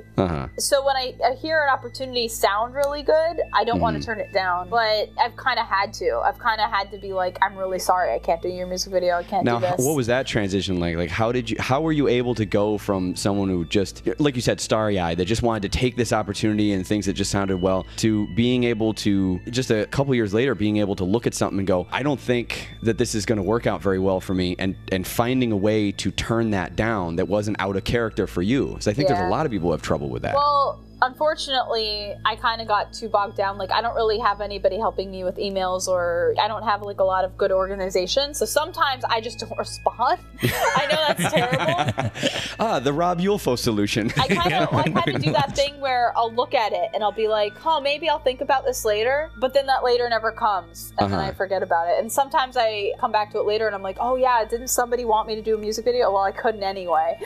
Right. Terrible, because like that's not really how I want things to go, but I literally am that busy. I'm that constantly busy that my email is just a mess. If anybody doesn't get a response from me, who, like, some YouTuber who's like a reviewer who I actually liked, like, I liked his videos and I watched them and I favorited a few of them. He emailed me and was like, oh, hey, do you want to do an animated intro for me? And like, I remembered seeing that and I was like, oh, maybe. And now that's buried. I mean, I could probably go back and find it, and I probably should go back and say, like, at least, hey, like, I like your videos, but I don't know if I'd be able to do one yet. But I mean, even then, like, even with stuff that I actually kind of am interested in, it has to be kind of big for me to immediately say yes or no. Sure. And that's not really how I want things to be. It's just because I'm that swamped. But I have had to say no to a few people who've been, like, really persistent. And, I basically just tell them, I don't have the time. I'm working on so many other things. That's usually the best excuse any animator can give. If you're working on too much, you can't take on anymore. You're not being mean. You're not saying it. You're just saying, I just don't have enough time for this. Yeah, and that's a good way out. And a lot of times also it's the rates. I'll tell them the rates and I'm like, I can't lower it. I'm sorry. You do. You are able to do that. There's a lot of people who feel very uncomfortable about that. At this point, I definitely am hesitant for the rates. If it's a job I really want to do, I'll be like, well, the rates are flexible, which isn't a smart thing to do. But and how did you figure out your rates for yourself? Honestly, it was just realizing that it wasn't worth the money. The first few times I didn't really get any money. Okay. It steadily went up, even though I wasn't getting paid my original rate anyway. I realized more and more how valuable my time was. Yeah, a trial and error learning experience. You just kind of learn, well, that didn't work, so next time I'll quote higher. That's a really common thing that people say. That as soon as you said exposure, that is a theme that comes up over and over and over again. Well, I don't have any money right now, but exposure. Yeah, and I guess if I was giving it, I don't know if you guys are giving any advice to people on this, but don't ever work for nothing and don't work for exposure. And if they tell you like ad revenue or something, like no. Unless it's guaranteed to get like 20 million hits, right? That's not going to get you any money. And I should have realized that too. But they kind of played it up like it would, you know? They played it up like, oh yeah, it's going to be a smash hit. She has so many fans. And like, it was weird to me because I was like, she does have fans, but I'm like, where? Where from? I worked really hard. But she says that they're her lovelies. I mean, she's good morning to them. She says good morning. Like, She's I was so like, where sweet. do these people come from? Are they getting paid? Because like she didn't have anything out. So I was like, how can you be a fan of somebody if they don't have anything out? Are they like so basically people? She's just like a daily affirmation robot. And the other singer, like again, the second one, it was the song Sing Along. Better song, better performer. She'd actually had some credentials. She won like The Voice in the Philippines, so like that was cool. Okay. You know, and she made like a personalized thank you to me, and that was really nice. So that's good. You know, to me, even though that one was still kind of a horror story, it was at least better, because at least I felt kind of like it wasn't a waste of time.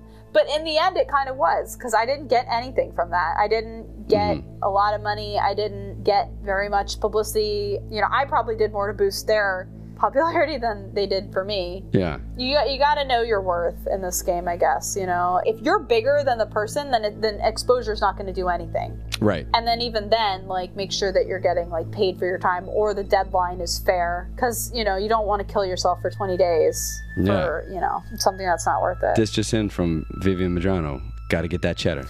Yeah. Well, thanks for coming back. Thanks for sharing it. No problem. Oh, and happy Halloween. Happy Halloween. Okay. Let's go first back to the first story.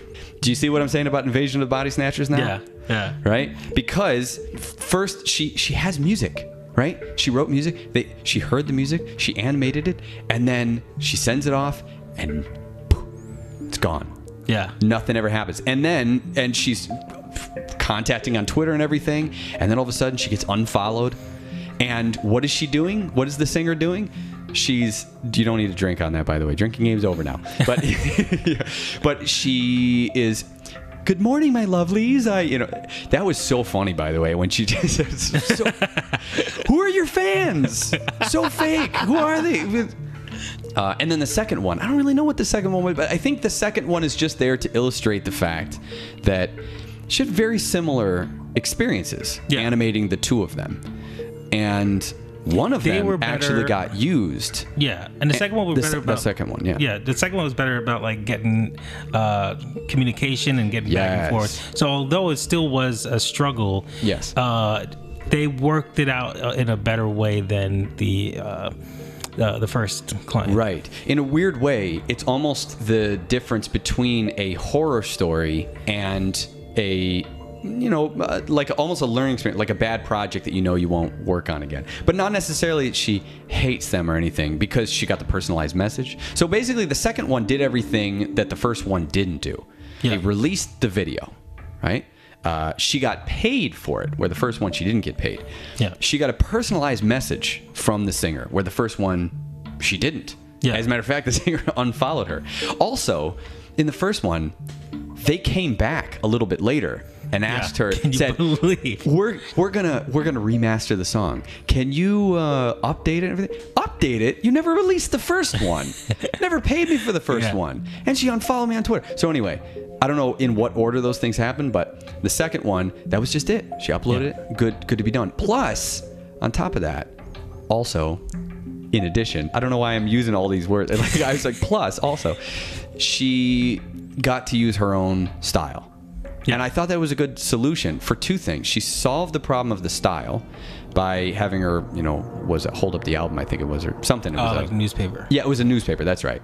And then it kind of went to her style, which is great. And then the second solution was to do motion graphics, which is great. It's a really great solution. Finding ways around it. Yes. And, if you're going to be a client that can't offer as much, you got to be as catering as possible. Right. And help that person out. If you're going to go after a creative that you like, You have to let them do the creative thing. This is what we talked about. What is a creative?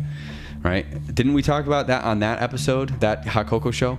Yeah. I think it was episode 1. I think it was 98, maybe, where it was just about the fact that what you do as a freelancer, what you do as a creative, is the idea anyway, is that I have this concept, and I see you as a creative auteur, as a personality. I'm going to filter this through you and see what comes out the other side. That's the point.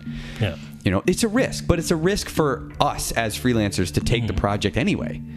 It's always a risk. This is a risky game that we do. You know, it's about taking risks together. And that's part of what it is about being a freelancer, is putting yourself out there, putting your art out there, putting your creation out there. And she talked on her Creator Spotlight interview, was it 158, I think I said? That was the marriage between music and animation and how they're just perfect for one another. But she also says in this one, the Freelance Horror Story, which I thought was really interesting, the fact that music videos, animated music videos in particular, like, they don't pay. There's no money in music videos. There was another creator that said that, apparently, and she agrees with it. But talking about animated music videos, because for live action stuff, you have to get the cameras and everything, and there's budgets for those. Yeah. I think that's largely true. That's what led to the teaser thing that I said, which was, I guess it's because on the internet, it's easier to take advantage of animators. Yeah. Or I forget exactly what she said, but if that doesn't sum up everything, most of the problems that we talk about, I don't know what does. Yeah. It is true. On the internet, it is so easy to take advantage of people. And that's why there has to be that kind of trust there. And a client that doesn't understand that trust in style, that balance, that dance that you two do together to make the thing. Because first of all, they have to pass it off to you. It's almost, maybe it's not as much of a dance as it is a relay race. Yeah. They have the idea, and they take it to a certain place, and then they give you the baton and let you do your thing. If you trip up before the finish line, they're not going to have you on the 4x4 anymore. You know, they're not going to put you on the last leg. Well, I guess the last leg would be the marketer, but you get my point. Yeah. It's a team thing. But it's not a team thing like football, where everyone's playing a certain position all in real time. Not exactly. It is in a studio. But for a freelancer-client relationship, it's a little bit more like a relay race. Yeah. Where they hand off the baton and you take it the rest of the way. You got to help them as much as they're helping you. Yeah. And if you don't, we talk.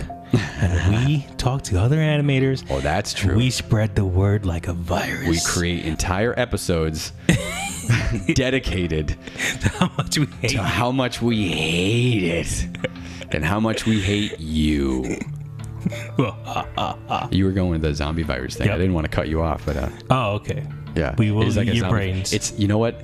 In this case, so it depends on the type of problem that you cause, whether we're going to go Night of the Living Dead zombie on you, or whether we're going to go 28 days later infected. Well, the script to your project is something you read that kind of brings on the evilness. The script? Yeah. What do you mean? Are you? Oh no! Now you're saying Evil Dead. Oh, okay, yeah. That's a different thing. You're mixing. I'm mixing. You're mixing the horror elements. Those are deadites. Those aren't zombies. Zombies are dead, but they're not undead. See, the horror movie genre is. Let me talk a little bit about the horror movie genre. I see you with that candy bar there. Do you hear that? Yeah, a little bit. Oh, how many more do we have left? That's all right. I think I'm gonna eat a little bit more. Ain't gonna hurt nobody to eat more candy. Ain't gonna hurt nobody. Nobody. Stupid kids. Gotta wear my candy eating. All right. Thank you so much, Vivienne, for sharing your story. And hopefully people are learning something, because this one was also exposure. Yeah. There's another thing about exposure. But you see the differences. You see how varied it can kind of come in. Adam Phillips, with his type of exposure, like, he wasn't opposed to doing that particular project. It was the next one that came up that was the problem. That's why he doesn't do it now. But in our interview, we talked about the Ween music video that he did. Yeah. It was Ween, right? Yeah. And he did that for free. He just did that for himself, and he send to them, and they ended up paying him after the fact because they wanted to use it now as the official. They had an official video, but they wanted to replace it with his, and that's great in a kind of a different way. The only person that could help you out with exposure is yourself. Right. No, exactly. Yeah. And well, not the only person, but usually. Yeah. And keep in mind what Vivienne said. She said, if you're more popular than they are, they're not going to help you out. They're not going to give you anything, Yeah. And sometimes that's what happens. They come to you and they say, can you rub off some of your popularity onto me? If they can't offer you anything, if they're not going to give you anything back, then it doesn't work out for you. Yeah. They have to put some work into it as well. Exposure is not always a dirty word. But but usually is. Yeah. So go on. In very particular circumstances. Exposure, yes. I'm just thinking, because you're sitting here in a clown shirt right now, and I'm just imagining exposure could be exposure. Risque. Yeah, I can't believe we didn't talk about the clowns. The I know. Clown apocalypse is happening right now. It's that time. It's your favorite time. You're so happy about it's this. It's begun. I am. It's like Shang Tsung from Mortal Kombat. It has begun. Anyway, thanks, Vivienne. Yes. Sorry. The next horror story that we got actually is. It's very interesting. I say in this next one, I never know where these are going to go. Yeah. And that's true because this is a little unconventional. Yeah. So is our interview subject. He's very interesting to talk to. So funny. It was it was so great talking to him. That was one of those interviews that I went back and I listened to. Like after I edited, I went back and I listened to it. I was just listening to it on my own. I think I listened to it on the drive to New York. It was around that time that I finished. I was driving back and forth between Syracuse and New York City. I just listened to it. I just loved it so much. It's Robert Valley. Yes, definitely. A lot of great insight in his interview and good stories, and then to have this added to it, it's even better, I think. Oh, it was great. That interview episode, by the way, that was on episode 145 of the RubberOnion Animation Podcast. It was a Robert Valley interview, and you know him. He's a great illustrator. I still recommend Pear Cider and Cigarettes, by the way. Yeah, it's really great, and it's not a full film. It's consider it's an animated short film, but it is solid. And I kind of wish that people would watch it so that maybe we could talk about it on the next meetup. You know what I mean? Like it's like required viewing that everyone watch it, almost like a book club. Everyone just watches an animated short, and then we have a RubberOnion meetup where we all get together, like a RubberOnion short club or something. Where we all get together and we talk about it like a book club, but we get together and we talk about it as like a roundtable thing. It might be fun. That would definitely be one of them because it's great. But he did obviously he did work for Gorillaz and Beatles Rock Band and Tron Uprising, Motor City, and just a ton of things. Oh, also Aeon Flux, which I don't know how many people know that Rob's failed Aeon Flux question.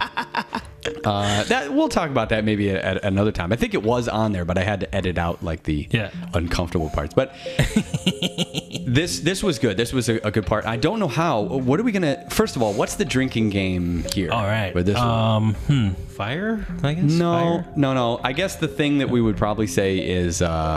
Every time he says Asia. Okay. How about that? Yeah. So I think that happened. I don't want these people to be drunk before we get to the last story. That could be a problem, that combination. But we'll get to that in a minute. Anyway. I think you might want to be drunk for the last story. Well, I don't know. You definitely don't want to be hungover the next story. Anyway, or the last story. What else? Oh, horror. What would be the horror thing? Now, this is very Final Destination. Oh, that's true. Final Destination. That's good. See, I was gonna go Ghost Rider. Oh, but that's I guess it's a horror themed superhero or something, anti-hero, whatever. Yeah. No, I like that. Final Destination. I think that's better. Yeah. Final Destination. Actually, you might have said that in the interview. Now that I'm thinking about it, I think you did. What's the other thing? What do? We do the teaser. Mm-hmm. The teaser is. Bicycle. So that's that. Yep. Right? Okay. There's no setup really that needs for this, aside from those things. It's just great. Just sit back, relax, and just let him. I have to say this because a listener of ours, I'm gonna name him. Was it Andrew? Is it Andrew said that? Probably. Because you pointed this out to me. I didn't catch it until you pointed out that someone else pointed out, and I think it was Andrew. That he sounds a little bit like Garfield. which is amazing. And if I had known that, I would have asked a couple lasagna questions. I don't know. He's a funny guy. He's a fun-loving guy. God, I'd love to talk to him again. How does he feel about Mondays? How does Robert Valley feel about Mondays? That's the question for the ages. So here's Robert Valley's freelancing horror story. You're not throwing that out to me, are you? I am. Oh, okay. Oh, I thought you were throwing that out to the wider community. Oh, no. I'm throwing that to you. So if you got any stories about some awful experience that happened, we'd like to share those for Halloween. It's kind of a theme. Oh, man. Jesus. I'm sure I do, but I can't really think of any right now. You block it out. Yeah, well, yeah. My jacket caught on fire in Korea. I was working with Peter Chung in this little office, and my jacket was too close to the heater. What kind of heater was it? It was like Seoul in the wintertime, and a lot of these buildings aren't heated, so, you got to bring heaters into the... Oh, it was like a space heater, like a butane space heater. Yeah. Yeah. And then on that same trip, it was my first trip to Asia, like back in 1997. And I thought, hey, man, I'm going to Asia. I'm going to bring my bike. I brought my bike to Korea. And Peter showed up. He picked me up at the airport in Seoul at Incheon. And I said, wait, I got to pick up a package. And he's rolling his eyes. And then I get my bike. And he's like, what's that? And I said, it's my bike. And he goes, nobody rides a bike in Seoul. Are you crazy? And I'm like, well, I don't know. So I brought it to the hotel, and like that afternoon, I got run over by a car. What?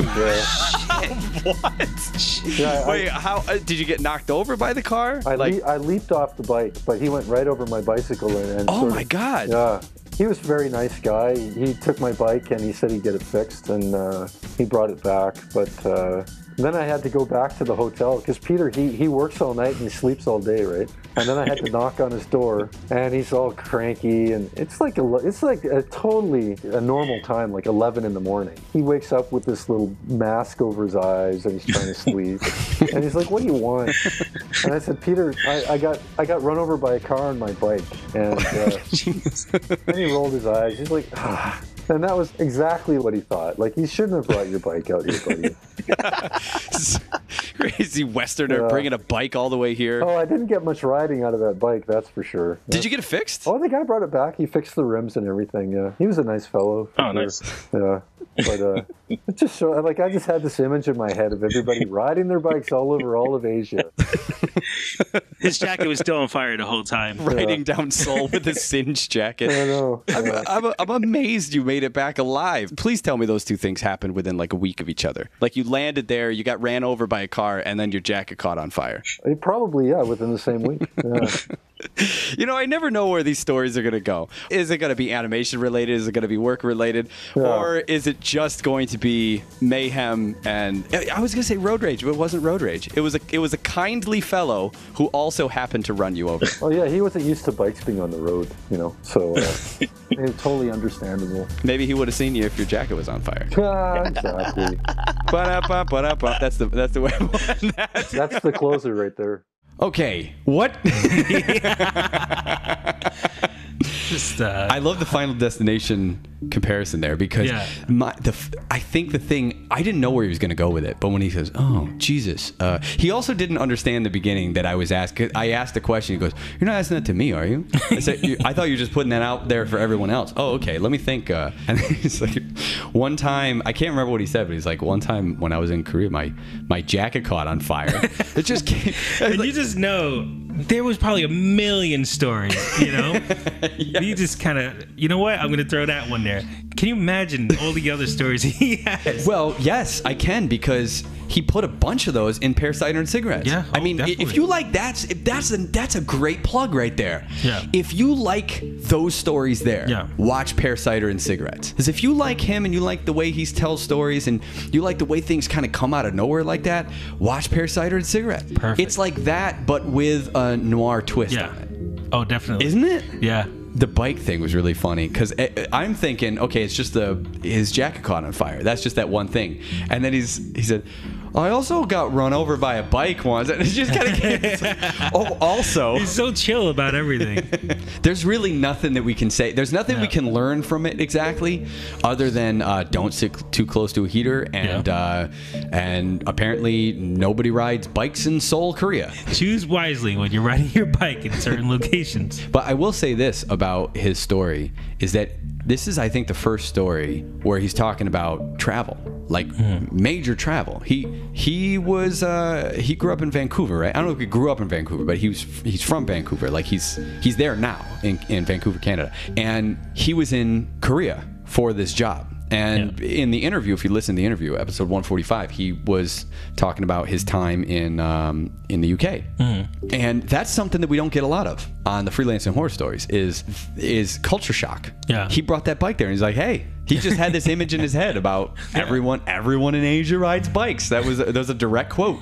So he did that. He brought it there, and it was just like a weird kind of culture shock. It didn't have anything to do with his art. Didn't have anything to do. It was just life outside of it, which is a kind of an interesting concept. Just an interesting thought, really. Yeah. You know? Like, what are you doing? I think the key thing is just don't ride bikes at all. Never ride a bike? Yeah. So what are you going to do with yours? I think it's time to retire it. Are you going to set it ablaze? Yes. Ride it off to the sunset. Bring it out to the woods. Then shoot it. You're kind of mixing things together again. Ride off in the sunset and take it out in the woods and shoot it. One's a happy ending. One is not a happy ending. You choose your ending for that. Choose your own adventure, Rob's bike. So thanks, Robert Valley, for sharing that one. It was a very enjoyable interview that we had that day. It was. That was a lot of fun. Now, you know what it's time for? What? Are you aware of what we're about to do? What time is it, Rob? I don't have a phone with me. No, rhetorical question. Oh. Is it time to eat more candy? No. Oh. It's time for our freelance horror stories. Yes, and we're going to start with you, Mr. Rob Yulfo. Yes. Now, I can't think of a better person to start with. It's a 50-50 shot, right? I mean, it's either you or me. Well, better person. Oh, is that the way we're going to play it? My freelance horror story is going to be the time that I killed my co-host. Oh, dear. I wouldn't want that. Let's move on with my story. So what do you want to do? How do you want to set this up? How do you want to set this up? Do you want to preview it? Because we've been doing this whole time. We're doing drinking games. We were doing I mean, well, I could lead on to what I'm gonna say now. Like, since I've been hanging out with you, Mr. Brooks, I've been learning to pick my boogers and pimples. Yeah, pimples and just projects very wisely. I learned from the last 2 freelance projects. Yes. Freelance horror stories that I learned all the red flags. I learned what to do in situations like this. So now more of my freelance horror stories is more work related to my day job. Oh yes. Okay, I gotcha. If you're going to... Do I know the story, by the way? Do I personally know the story? I'm asking you. Yeah? Okay. Well, I might know when we get into it. So, how about this?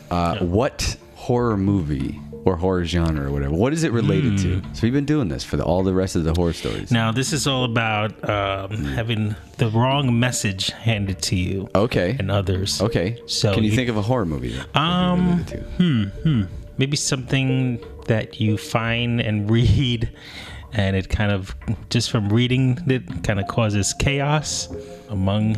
okay. Evil Dead. Okay. Yeah. Okay. Yeah. the Necronomicon. Yeah. Don't read from the book. Got it. Exactly. Or Cabin in the Woods, because it could be a funny movie. Oh, yeah. Same thing happens. Okay, all right. Do we have a drinking game for it? Stop smacking your lips. I know the candy's been very tasty. Yeah, I'm picking this candy out my teeth. Let's see. Every time that Rob makes a dumb joke that makes himself laugh. Okay, prepare to drink. Fill up those glasses, folks. Okay, and what's the other one that we do? Oh, teaser. Fortune cookie? Oh, sure. Yeah, okay. Oh, I know it. Yes. Okay, all right, let's get into it then. Are you ready? Yes, sir. All right, let's play the music. Let's do it appropriate. You ready? And this is Rob Yulfo's Freelance Horror Story. Now, we all know my story from the last Freelance Horror Stories, which was the Spirit Man. famous Spirit Man, the accidental racist character that I was hired to draw. It wasn't so accidentally racist, but it was accidentally more racist. Yes. Okay. So it was accidentally uber this racist. is still under the same people. And we kind of, I'm working. See, it's a politician I work for, so this is the last person we were working for before his term was up. Great guy, great. The previous borough president. Great staff, worked very hard. But there's a lot of times that things just kind of pan out like a little sitcom-y, where it's just like. Now you work for the Brooklyn Borough President. I just wanted to mention. Yes. Yeah. Okay. Yeah. Design work. Mm-hmm. Yeah. So we have different events. One event I could say right now is we had the State of the Borough, which was like the State of the Union. Yeah. Where it's like you have a big announcement. Yeah. And we had to get our borough president and edit him into different movies, like Saturday Night Fever. What's that movie with? I saw that. That's up on YouTube. Yeah. We had to green screen him into different scenes. Scent of a Woman. Yes. It's amazing. Yeah. You had to go on the Brooklyn Bridge, and like he was in a sailor suit because of that. Oh yes. Yelled at us because it was too cold, and he was like, "Did you fix the camera or what? I'm cold out here." I want to see those out. So it was amazing. And then during this event, I remember they wanted to highlight all different kinds of careers in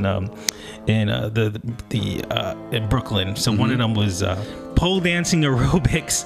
So this woman's pole dancing, and this is while everyone was getting ready for the event. This woman's pole dancing, she's spinning around in a pole, and I remember panning my head over to the left of her pole dancing, and there's children playing instruments and getting ready for their set as well. I was like, this is so bizarre. I mean, yes, I get it. They're trying to do a pole dancing aerobics thing and get away from that, but it was just very weird to see this woman spinning with her legs open. It must be what behind some kid playing the saxophone. It must be what backstage at like America's Got Talent looks like. Yeah. At that moment, all the kids just like went from trying to get all. I get it. Yeah. The sexy saxophone. Yeah. But this is not an event. This is the Chinese New Year event that we were having, and it was a weird event because we would go there and like my supervisor hated it because like the floors in that place, the rug was always embedded in grease because of all the cooking. It was just kind of like from all the spills and everything. So we had to tape down all the cords. Yeah. And it would just never stick on the floor. And so not carpet. It was a carpet, but it was just kind of like you could not oily. Stick anything onto there. And it was just like too much setting up at this restaurant and trying to get around to things. And one of the people who was my boss at the time, she had to order fortune cookies from this company that all had Brooklyn sayings in them. Like there's a tree grows in Brooklyn. There's that old thing, right? But in the fortune that they wrote, because we didn't want to get sued, it was like, not only a tree grows in Brooklyn. So all right, that's cute, I guess, to hand out everything. You're the president of Brooklyn. You're giving out these fortune cookies, right. Relatable things to Brooklyn. Yeah. So when we got the box, he's like, all right, the box is here. Let's just set it up upstairs. And once the guests arrive, we're going to hand them out. So the guests arrive, we all grab one and just start handing them out. And then one person just called over my boss, and she was just like, excuse me, this is kind of inappropriate. So she reads it, and then one of the fortune says, "You make me so wet." We're like, what? The other one's just like, "I'm so hard." You know, the old Brooklyn saying, "You make me so hard." Welcome to Brooklyn. You make us wet. When they ordered it, the mix-up, there was a mix-up in the order, and we got erotic fortune cookies. So these are like pretty like high up people, for different organizations and different groups, and the whole thing's a charity to send kids to camp. So you don't want that kind of press to hand out dirty fortune cookies to everyone.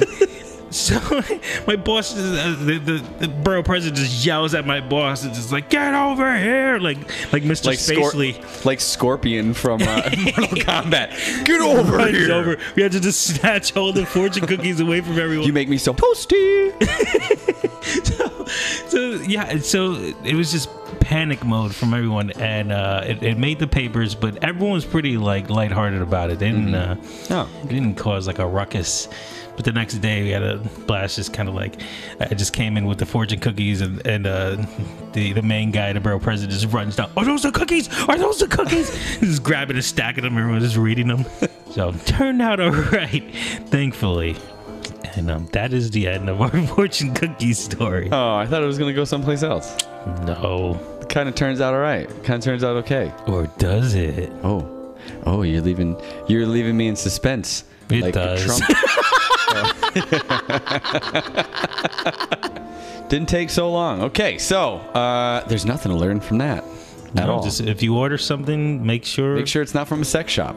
Yeah, I mean, unless you want it from a sex shop. I think that's pretty good advice to everyone. Yeah. Make sure you don't. You know what it reminds me of? What? Reminds me of a particular episode of Friends. Oh boy. They wanted to get a birthday cake for little baby Emma. Oh, I've seen that episode. And it turned out to be a dick cake. Well, if you were playing the drinking game, you're drunk now. the last nighty night. The last 30 seconds. Yeah, okay, that's good. You know, you got a lot of stories like that. If you guys joined for the Twitch live stream, you heard a lot of Rob's stories. Actually, the dildo on the neck would have been a good story. Yeah, I guess that counts as a freelance. Yeah, she already told that story. How about this? Let's split up these stories with something a little special. Look, Don Bluth is a wonderful interview. Yes. Wonderful interview. Ask him one question. We had a joke question for him in the beginning. Just kind of lighten the mood a little bit. You know, do all dogs really go to heaven? And he honestly, sincerely answered the question. And he is a pro, man. What happened, Rob? I asked him about freelance horror story. Now, I didn't describe it super well. That's on me. I said we do these things. We get freelance horror stories. But what it really is, it's just a horror story, just a story about something horrible that happened to you. And I think I did say in animation or at work or something, but it could be anything. Yeah. And what we do is we kind of try to learn from it or whatever. Now, the way I described it, I think that what caught on is the fact that I said horror story, and what follows is the story that he told us. And I said, you know what? That's good. I'm keeping that. Because, I mean, to be fair, in his actual interview, he does kind of have a freelance horror story with his Disney connection. Well, he has a few. I wouldn't say he has a few horror stories. So wanted to share this on here because this was his answer to that question. Yeah. How could you not add this? How could you not add this? Yeah. It's great. I got to be honest. I was thinking maybe I wouldn't, but with a lot of the stories that are coming up, it's real short. It's just short and to the point. And you know what? He's a sweet guy. So. Let's throw it in here. Yes. Do that? Okay. So here's Don Bluth's answer to horror. Share a horror story with us. Any of the villains that I've run across in true life, in real world, have always been dressed in white. And they always look like your friend. And they always speak kind words to you.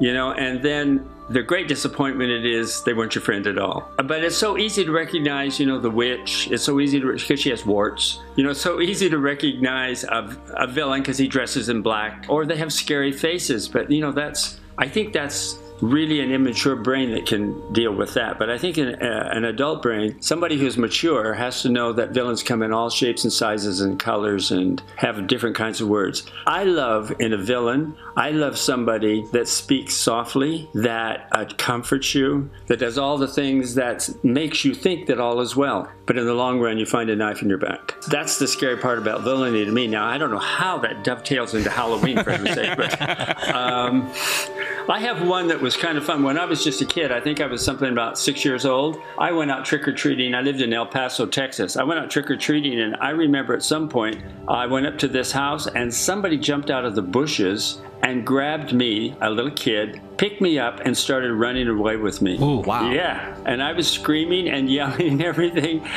beating on this guy. I remember doing that, and my dad was right behind him. My dad came running like mad, and this guy took off, dropped me right on the cement, dropped me and took off running. So that was a scary Halloween moment for me. Yeah.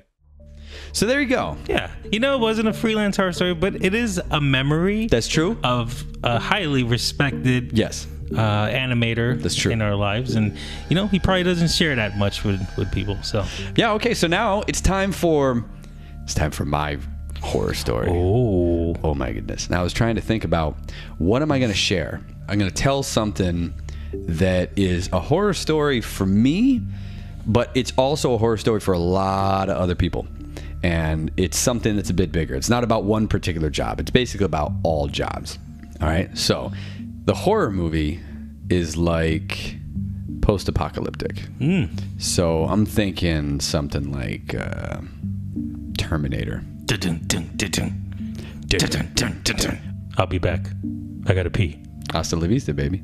Anyway, so let's say that the drinking game is maybe, let's say every time I say job, somewhere along that. I don't know. I don't know because I haven't told the story yet, so I don't know what it would be. But it's hard to do it. It's hard to do because we haven't. Right, because we haven't said it yet. But how about this? The teaser. Oh. The teaser is, let's call it, collapse. Oh man. All right. Because it's not one particular story. It's a bigger thing. But you'll get what I'm getting at. All right. So here's my story. You ready? Okay. Right. Okay. Do you remember the time when we fell in love? Actually, it was, do you remember back in 2008 in September? It's true. Oh, okay. You're singing a different song. Yeah. Chasing that night away. Well, yeah, I guess a little bit. In 2008, things are going pretty well. I'm, let's say, professionally speaking, I'm 2 or 3 years into full-time freelancing up to that point. Things are going pretty well. Things are looking up. I didn't know exactly where RubberOnion was going to go. I just knew that I had to create something because you know how many Stephen Brookses there are in the world? Also, Stephen with a PH, I thought that would make a difference. S-T-E-P-H-E-N. I was like, okay, I'm Stephen Brooks. And then you Google it, and it's like a Canadian politician and a hockey player, and apparently some priest that I don't want to be compared with. That's a horror story for someone else.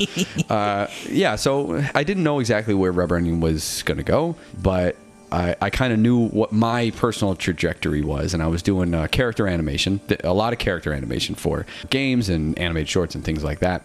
And I was also working on my own personal project, my own personal animation, which was Three's Horrible. Now, I hadn't completely finished it. I had the idea of it, and it was a longer animated short, about 5 minutes or so, and I had it all kind of worked out. 2008, if you remember, leading up to that, like the summer of 2008, people were talking the same way they always do on TV, on the news, talking about banks and lending companies and things like that and bubbles and whatever. There's kind of I don't know. I mean, there's always people that are saying, oh, something bad's going to happen. Something bad's going to happen. Market's going to collapse and all that sort of thing. I didn't really think too much about it. Yeah. I mean, I did, but it wasn't like, it's not really going to hit me, is it? I went on vacation, and this was in September. The life of a freelancer, as far as finances go, is kind of complicated because you don't have packages, you don't have benefits packages, you don't have a 401k, the retirement things, you don't have health insurance, like I said, you don't have. The other thing is taxes.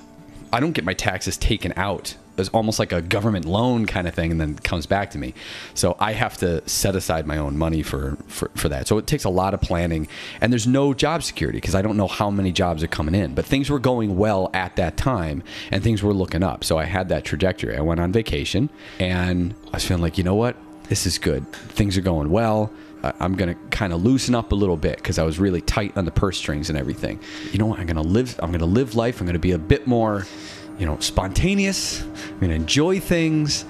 If you remember September of 2008, while I'm on vacation, apparently Lehman Brothers, which is like a huge lending company, Lehman Brothers collapses. which is the start of the financial collapse, which would happen in late 2008. Things are good. I come back and find out, oh, we don't have an economy anymore. Well, I have a bunch of jobs lined up, so I'm messaging my clients and everything, just saying, okay, I'm back. They knew I was on vacation. I'm back, ready to roll. Yeah, Steven, I think we're just gonna put it off just maybe one more month, maybe a couple weeks. Each client had a different reason for it. We're just gonna push it off just a little bit and kind of get some things together, but we'll start back up probably in a month or so. Okay, all right. I don't really know what to do at this point because I don't have a job from September all the way through October, and I knew that there was a financial collapse, and I was like, okay, well, at least I have some jobs. I have some things lined up. Looks like those were getting pushed over maybe into the new year. Some of them would be. One of them said it was on indefinite suspension, that they were just stopping it completely, which meant that it could go up. It could be started again. They just didn't know when it would. So it was indefinite. It was suspended indefinitely. I went, okay, I've been working on this animated short. I wasn't going to do it now. I was going to wait a little bit, but I'm going to buckle down, and I'm going to focus, and I'm going to get this thing done for Halloween. The Newgrounds had a Halloween competition that was going up that year. Every year they have a Halloween competition. I went, Three's Horrible, it's the monsters and everything. What my idea was that I was going to finish it, by the next year. I was going to send it out to film festivals and things like that. It's going to be about 5 minutes, and then I was going to try to pitch it around or whatever. That was the general idea. And I went, okay, I can't finish 5 minutes in this amount of time. And I knew that I needed to do something, so I cut it down. I think I've said this on the podcast before. I took my 5 minutes, I cut it down to 2 minutes, which was not even that. It was a minute and a half. Three's Horrible, for just basically one or two jokes, just to get an idea of if people liked the comedy. That breaks my heart even now to say that, because I liked the 5 minute short that I had, and I didn't finish it, and I haven't ever finished it. At the last possible second, I put in part 1 because I was thinking I would come back to it and I would do a part 2 and a part 3, which would be 2 minutes and 2 minutes, right? Yeah. To be the 5 minute thing. Well, okay. So I thought, I just got to get this done, finish this animation, get it up, and then I'm going to spend the rest of my time focusing on getting jobs, because that's what you're supposed to do during this time. As a freelancer, all the jobs were kind of going away. It's like, okay, leading into 2009, I'm going to do that. Well, month by month by month went along, and jobs kept getting pushed back and pushed back and pushed back, and I couldn't get any. It wasn't that my contacts had dried up. All my contacts were there. I was asking them for jobs, and they were saying, oh, we have stuff. We just don't know if we're doing it right now. I think we're going to wait until the next quarter. So that's a couple months in. So here I am now, 3, 4, 5 months out of work. Can't find a job. I was taking tiny little things here or there, like $100 here, $100 there, just something to pay for something. Now, I had a little bit of buffer. I had a little bit of money, but that was right at the time that I was feeling really good. Things were going really well, and I was loosening things up. I was going, okay, you know what? I got a good buffer. I got good jobs, and I was just a couple years into freelancing full time. This is going to work. You know what I mean? That year, 2009, was just holding on for dear life. This is, in a weird way, what I kind of wanted to say about smaller jobs. And I said this on the freelance school, right, last year, that what happened in 2009 was there was a job that came in. I'll name them, Global Sports Fraternity. That was a good, solid job for me.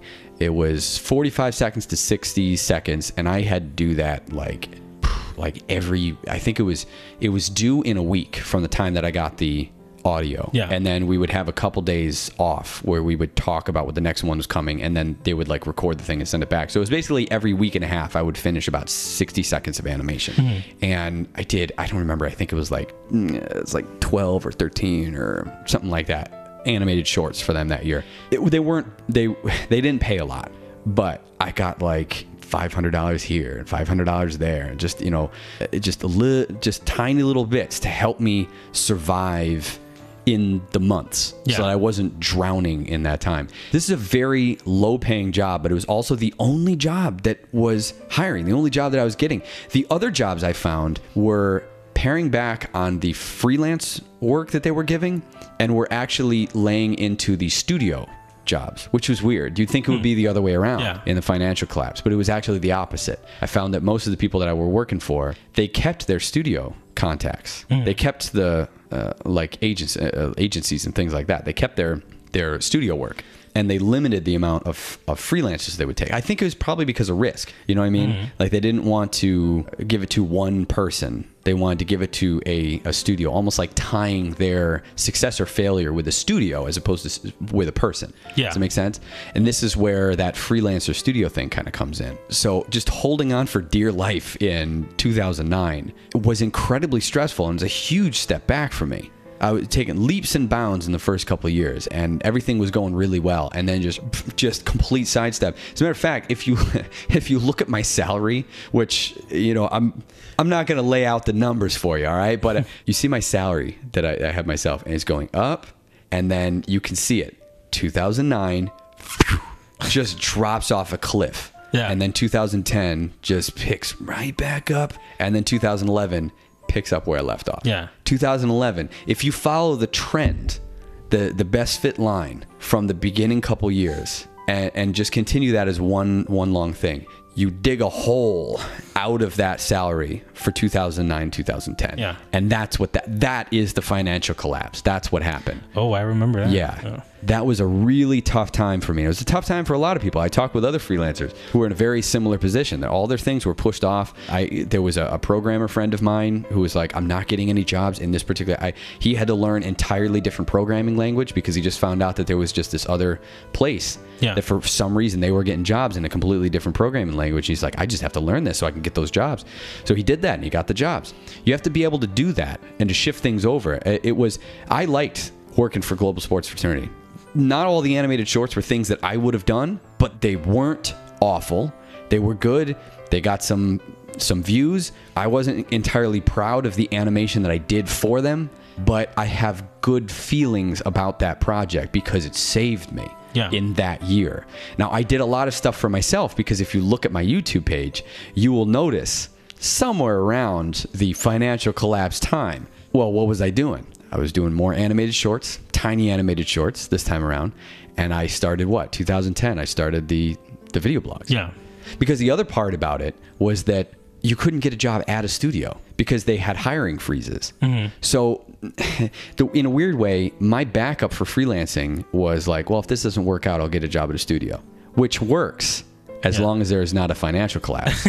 Yeah. Because what happened was I ended up being a prison of that. I was a prisoner of that particular situation where everything just dropped off a cliff. I had tons of jobs lined up. I had more jobs lined up for the future than I had in any previous point in my career up to that point. And all of them just Has any of these companies afterwards, when everything kind of got back to normal? Yes. Contacted you afterwards and said, hey, we want to get back to that project? Yes. Well, not that project. There were different projects. I don't know the exact number, but my thought is probably 2 out of maybe 5. Yeah. I just imagine them on the phone like, oh, yeah, we're just putting it on hold right now. And you just hear people screaming in the background like, we ran out of everything. There's no more money. There's no more money.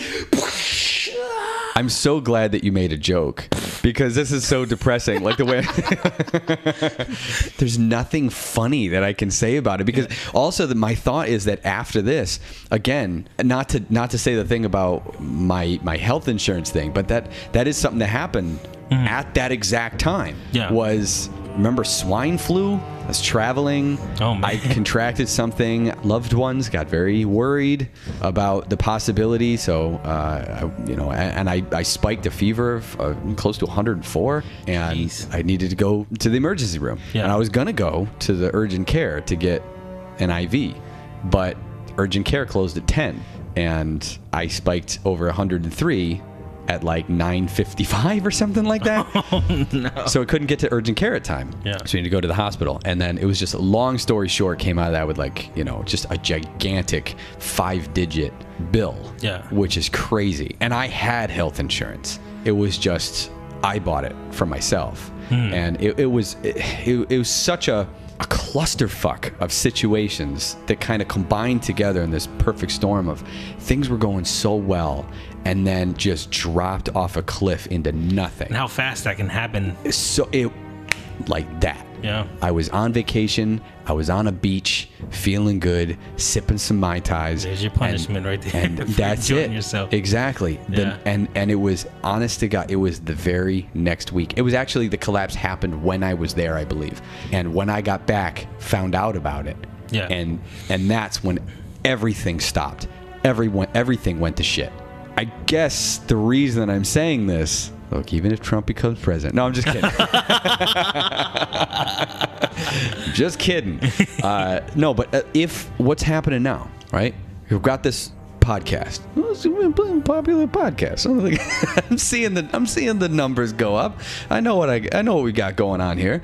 The book that's out now. I've had some really big, great opportunities to work for some really big companies.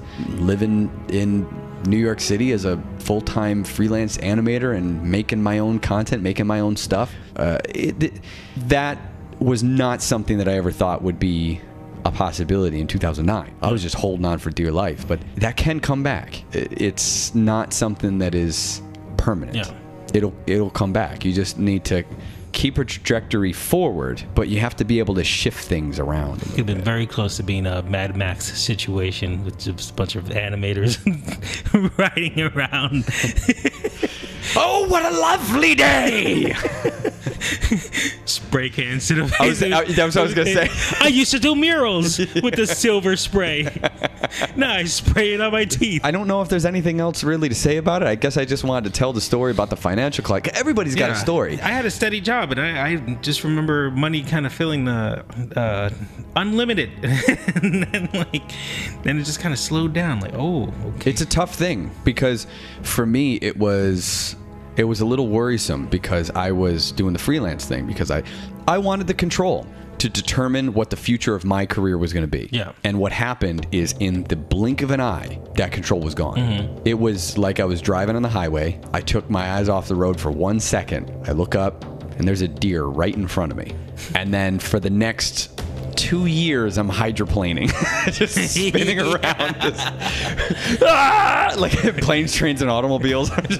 It was tough. It was a really tough thing, and there were plenty of times, and I don't really like to admit this now, especially since things are well and the book's coming out. I'm sure that there's going to be people who are just picking up the book and are listening to the, he's got a podcast. Let's see. And then they hear, oh, he had this horrible time, and I shouldn't listen to anything he says. But there was a time where I wanted to quit.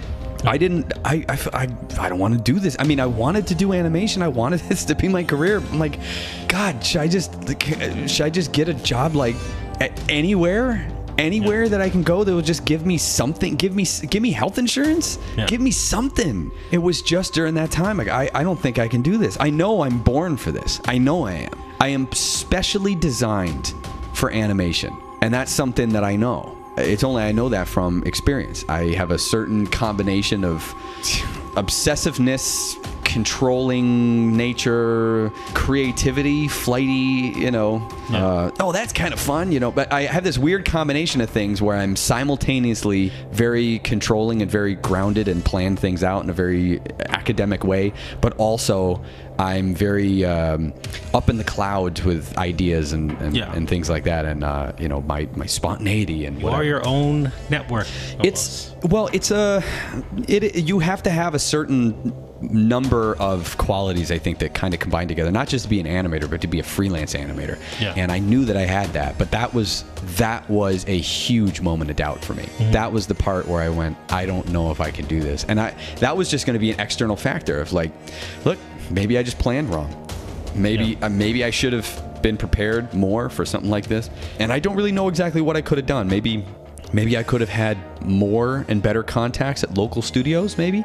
But even at that, I don't think I would have been hired because they were on hiring freezes. Yeah. So I don't think there's a lot. I think I was prepared as much as I could be. I had a buffer. Couldn't throw that exposure word out there at that time. Right. Yeah. Exposure. What? Well, actually, that is something that everyone was saying. Yeah. And actually, I mean, a lot of my jobs were coming from Craigslist at that time. Don't scoff at Craigslist. In times of need, you go to that Craigslist jobs and gigs area and you look for as many animation jobs as you can and just try to find the red flags for people who won't pay you and try to make sure they pay you half up front because at least you'll get something. But if you need to keep your head above water, that's what you need to do. I had contacts, and my contacts, by the way, my friends in the animation industry, people who worked at studios, who had more studio contacts than I did, they were the ones that helped me around 2010 when I came back. I mean, I had jobs, but I needed a lot more jobs. I needed to get way back on track. And yeah, it was. Imagine Steve Brooks going up to Cars. Hey, baby, you need an animation project done? Sure. What you mean exposure? I thought you were gonna make an in-betweener joke, but Oh, no.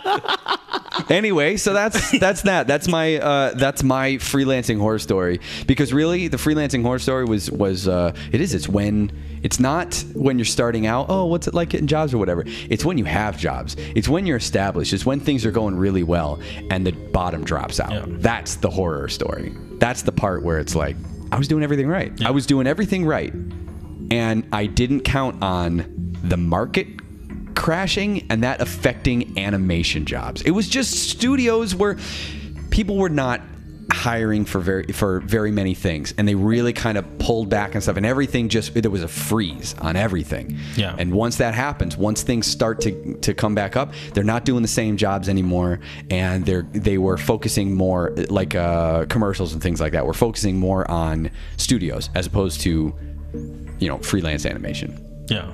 So that was the tough thing. Yeah. It's like that waking up in the hospital moment. 8 days later. Right. It's a Rick Grimes moment. Yeah.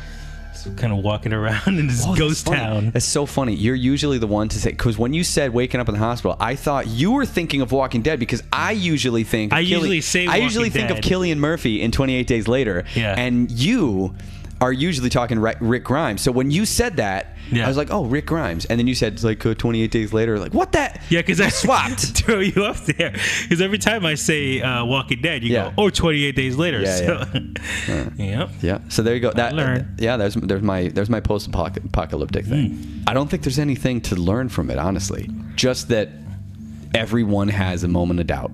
Everyone does. I guarantee you, everyone out there who, especially as a freelancer, has had those moments where they go, maybe I should just get a job. Maybe it's like a quote unquote real job. You know what I mean? Maybe I should just stop this, because it's a hustle. It's tough doing this. Yeah. If you want to compare it to the horror movie world, it's just, there are people in the zombie apocalypse who end it all, and there's people who keep fighting all the way to the end of the movie. That's true. I think everyone likes to think that they're Daryl Dixon. Yeah. You know what I mean? But sometimes you're just Carl's eye. Or the governor's eye. Okay. All right. The time has come. Yes. The time is now. The moment is here. Our closer. Dun, dun, dun, dun. If you thought that you had heard some horror stories up to this point, oh man, you have no idea what you're in for. This is no joke. Nope. I am telling you right now. I'm being honest with you. I'm being dead serious right now. If you are squeamish about anything dealing with, I was going to say body horror. Yeah. Like if you watch The Fly, if you are not a fan of David Cronenberg, you might be put off by this story. I don't want to give anything away because it's a great turn. It just comes out of nowhere. But I do have to tell, because it is, I'm telling you, I know that there's going to be some people who are going to be pretty squeamish about it. So I'll just say that, how do I even, because this is the preview, isn't it? Yeah. You know what? How about this? Yeah. The preview word for this story is leakage. Yes. I think that's very appropriate. Now that's the teaser. That's the teaser. Yes. I guarantee that throughout this story, at various points, you will be shifting in your chair. Yep. There may be a moment where you will pause it and have to come back, like watching a horror. There is probably going to be a moment when you're going to stand up. You're not going to want to be sitting down anymore. Yep. I think that's all I can say without giving too much away. Yes. I didn't mean to rhyme that. I guess then the horror movie comparison is The Fly. Yeah, I would say that. Do we say? I think I actually mentioned something about The Fly. Don't I say something about that? I think we talked about it, yeah. I think I do say something about that. Drinking game. This is going to be hard. This is going to be tough, because I would not advise anyone to drink or eat anything. I definitely would not advise anyone. Do not eat. If you're eating something right now, actually, let's get this candy over with. Yeah. Let's take another candy break. Another candy break. Because you want to eat something now before You want to eat Especially- something now before you get to the story itself. Definitely don't want to eat chocolate after. Okay. I'm trying to be a responsible host here. Please, I'm begging you. Do not eat during this story. If you desperately want to play a drinking game, maybe take a sip for any time that a euphemism for ass is said. Right. Okay? I think I've given enough teasers here. Yeah. I think I've given enough people a heads up about what you're about to hear, what is about to be inflicted on you. This is by far and away the craziest story that has ever been shared on this podcast, on the Freelancing Horror Stories, for sure. And the grossest. There's been a lot of gross things that we've mentioned on this show. This one takes the cake. I'd say so. Okay. Last words is famous Samuel L. Jackson once said, Hold on to your butts. Didn't even say who it is, so I have to. I just want to get that disclaimer up front. But this is. There we go. Okay, ready? Martin Bell. Martin Bell. There you go. Oh, I like the trill you got in there. Bell. I like it. Or Martin. Oh man. Okay. Enjoy the closer. Enjoy the last story on this podcast, and hope you had a good time. Hope you enjoyed. Stick around for our outro as well, so we can give a little love to everybody. All right, here we go. I said popular demand, but back again. He's back. He's back on the podcast again. Just when you thought the freelance horror story of Martin Bell was over, I don't think these can get any worse after this one, so this might be the last time. I'm hoping this is going to be the last. The one to end. That's what they said about the last 5 Saw movies. So let's give it a shot. Why don't you introduce yourself real quick, and then tell us your horror story. Okay, my name's Martin, and I'm a freelance CGI animator. For the last few years, I've been animating as a freelancer from home, in the same way that Stephen does, and I imagine a lot of the 2D and Illustrator guys that listen to this podcast. But generally speaking, CGI animators work on site. And recently I decided that I was going to start to pursue that line of work again after 3 years, because I wasn't getting the kind of work that I wanted. This story is about the first on-site freelance job I've had in 3 years. And this story takes place a couple of months ago now. And in fact, it was the week before you left Manchester, Stephen. If you recall, I said I'm going to be working in Manchester. You were busy moving. So I booked this job. It's the first time I've, as I said, on site in 3 years, and I booked this 2 weeks in Manchester working on a computer game trailer. Now at the time I lived in Sheffield, so the commute is 5-minute walk, 15-minute bus ride, but another 5-minute walk, an hour or more on a train, and then a 15-minute walk. Yeah. So it's a long commute, sort of 2 hours door to door. But it was worth it. Even though the job wasn't great, and the studio, and I didn't know them, so I gave them a low rate. But I felt really good about being, back working in a team, and actually creating something that I'm going to be proud of and what have you. What happened was that we decided we were going to move back to London, and this is part of the plan of me getting more on-site work. I need access to London, really. I can't commute to London from where I was. So we decided we were going to move to somewhere called Colchester, where I can commute and my girlfriend can get work. And this all happened sort of during the first week we decided this. In the first week I'm doing this job. So at the second week, she applied for a job here in Colchester and booked an interview for the following Saturday. So that would have been at the end of the second week of me working this job. And this job was 2 weeks, and it could have been a third. So at the end of the second week, they said, we do need you back next week. And I said, that's great, because we might be moving and I'm going to need the work, to afford it. The way we figured it was that if we were going to move, again, we just moved 4 months ago. If we were going to move in 2 months, I need to work flat out now for the next 2 months. That's the only way we're going to be able to afford to do the move.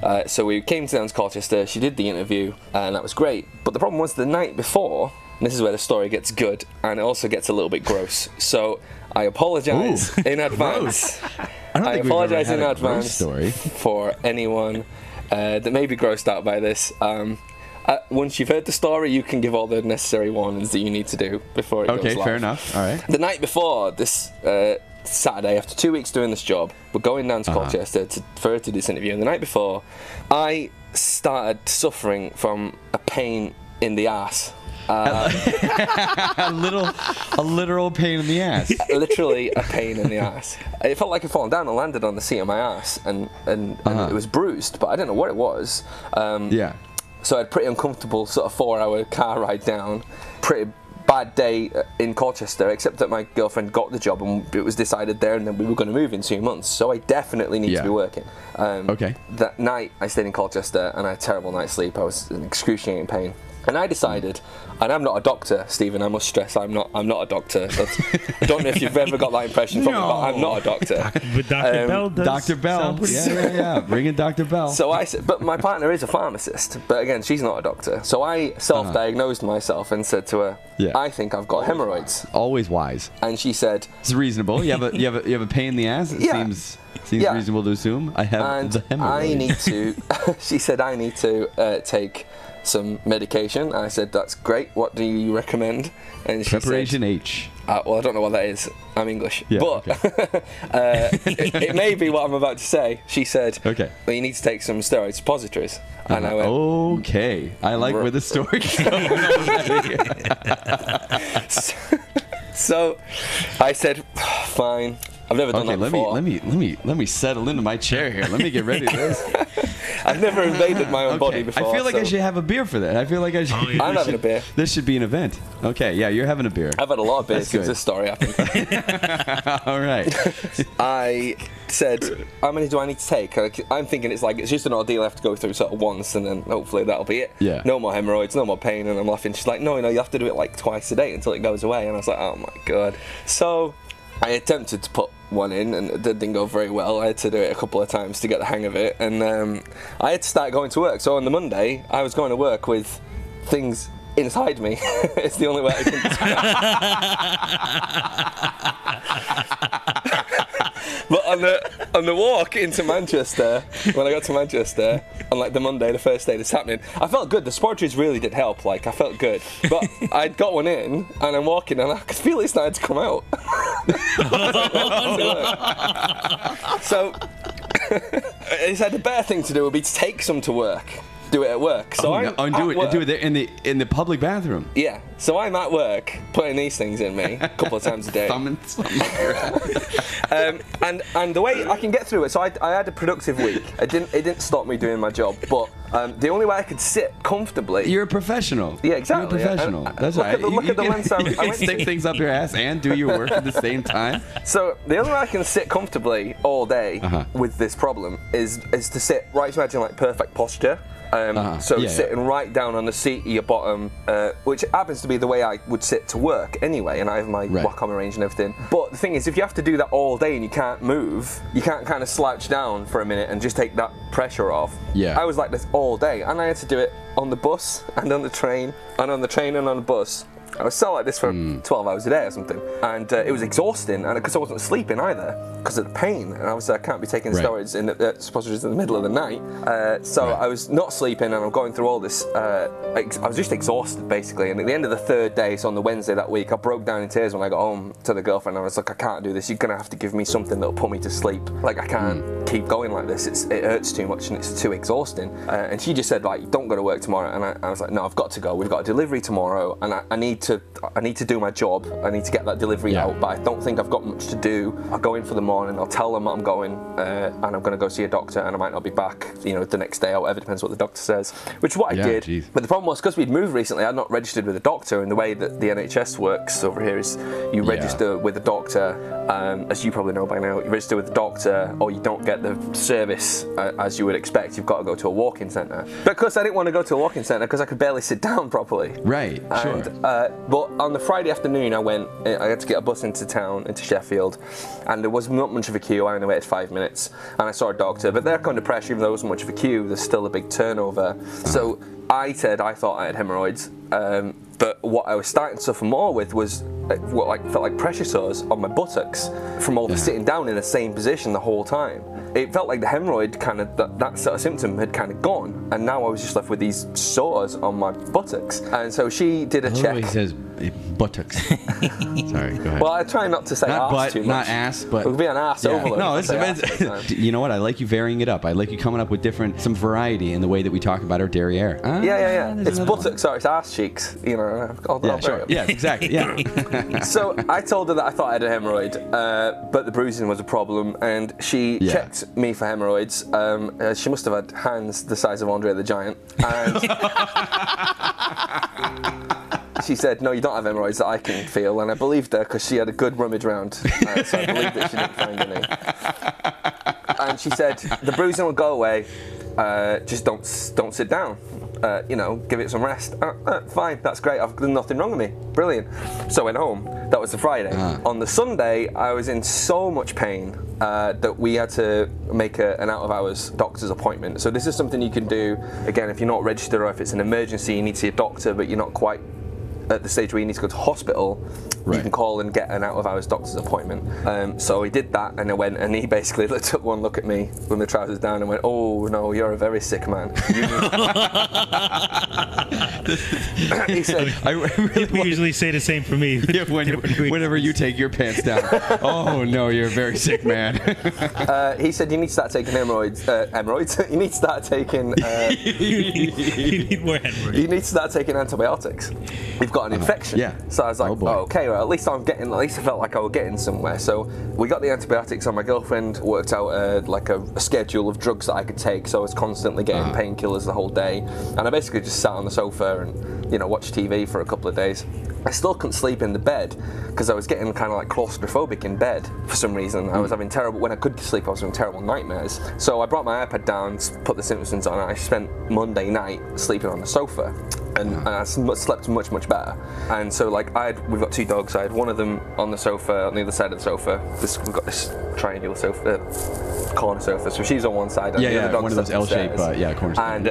And when I woke up in the morning, I sat up and I smell this awful smell suddenly. Now this is where it gets really gross. So I do apologize for anybody that's grossed out. I'm so glad. So I sat up. And I suddenly smelled something, and I thought, I'm going to blame the dog. I was ready to kick the dog's ass. I thought, what the fuck is that? Yeah, always blame the dog. And she's like sniffing around, like she can smell something too. The dog is. I was like, that's fucking gross. And I was chuntering away to her as I'm going upstairs to go to the bathroom to take care of my morning ablutions, thinking the dogs are smelly. And as I went to take my pants down in the toilet, something dripped onto my hand from my ass. Now, it didn't come from the action point of the arse, it came from the buttocks. Action point. Action point. I love these descriptors. Oh, God. Cheers. So basically, what had happened was my arse cheeks had ruptured. Oh my God! And there was stuff coming out of my cheek. Oh my God! Wasn't that a scene in Leprechaun? I don't know. Yeah, wasn't it? Was the scene in Leprechaun where her lips and her ass and her boobs like blow up? Well, it didn't explode so much. It's more like it was kind of weeping. There was that. Weeping ass cheeks. So it's a great band name. But this stuff fucking stunk. Oh my God. Really bad. And so I ended up standing in the shower while this stuff dripped out of me on the phone trying to find out what to do. And they said, go to hospital. And I was like, okay, I can do that, yeah, go to hospital. So we had to find a way to dress it so that it wouldn't leak everywhere I put on some like cotton pajama shorts, a t-shirt, dressing gown, sandals, and we put some kind of like bandage dressing gown on is like a nightgown. And put a pillow on the car seat to catch it all. Oh my God! I got in the car. Wait, it was still coming out. So yeah, it just didn't stop coming out. Yeah. God. So oh my God, where's all this like septic liquid coming from? From my ass.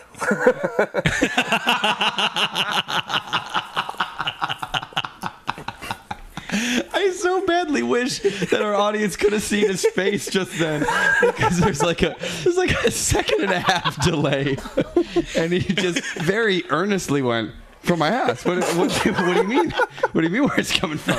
Oh, God. So I went to the hospital. It's a 20-minute drive. I got off the pillow. The pillow was soaked and stunk as well. Yeah. Oh, jeez. And by this point, I'm sweating, and I've got to get to A&E, and we got lost in the hospital. So I ended up walking to A&E, shuffling in. I walked in, I looked and smelled like I'd come out of Walking Dead. The doctors saw me coming, and when I registered to get checked in, they took me straight to resuscitation because they thought I was gonna die. What? And yeah, I had to have all the things on because they thought I was gonna die, or that my heart might stop or something. Once they realised that I was just fat and sweating and ill, like they let me off with it. So I'm laid belly down on this thing, and all the nurses, and it's like Scrubs is a teaching hospital, so everyone's coming around. I'm there with my swollen, bruised ass hanging out. In walks Dr. Cox. They said, well, we're going to have to get you into surgery. It's a very advanced infection. You may, this is how bad it was, there was an implication that I didn't fully understand, but it sounded to me like there was a chance, if the surgery didn't go well, or if the infection was so bad, that I might lose full control of my bowels forever. Like, it was that kind what? That kind of bad. How does that work? I was gonna say holy shit. There's a poor choice of words during this story. Pertinent. It's something to do with like if the infection's gone around the back of the passage or something. I don't fully know. Anyway, so I'm getting wheeled in, and the surgeon's getting ready, and he's like, so are you aware what's going to happen? And I was like, I think so. I don't really know what's going on, to be honest. I don't know what's caused it. I don't know what I've got. I was like, well, I'm going to have to cut away the infected tissue, and I'm going to have to drain the wound, and I'll cut a hole and drain the wound. Oh my God, I am going to have to warn people about this story. yeah. So and he's like, so you'll be left with a hole in your buttock. I said, how big a hole? And he went, about the size of an apple. Holy apples. And then, of course, then I was out and woke up and it had been done. But still, no one told me like what it is that I'd had or what it is that I'd had done. And can I jump in real quick and just say that what popped in my head? He said apple, Bonita Applebum. Tribe Called Quest. The way they prepare these things is they put what's called packing in it because it's a literal hole. So they put packing in it so that it heals from the bottom up and surfaces as opposed to the surface healing over and leaving the hole forever. Okay, because then you can get infections in that and stuff. So I had all this packing stuff in, I didn't even know, and this doctor came with all these student doctors, so there's loads of people like around my bed, and she turns me over, pulls the dressing off my ass, and then starts pulling out all this stuff.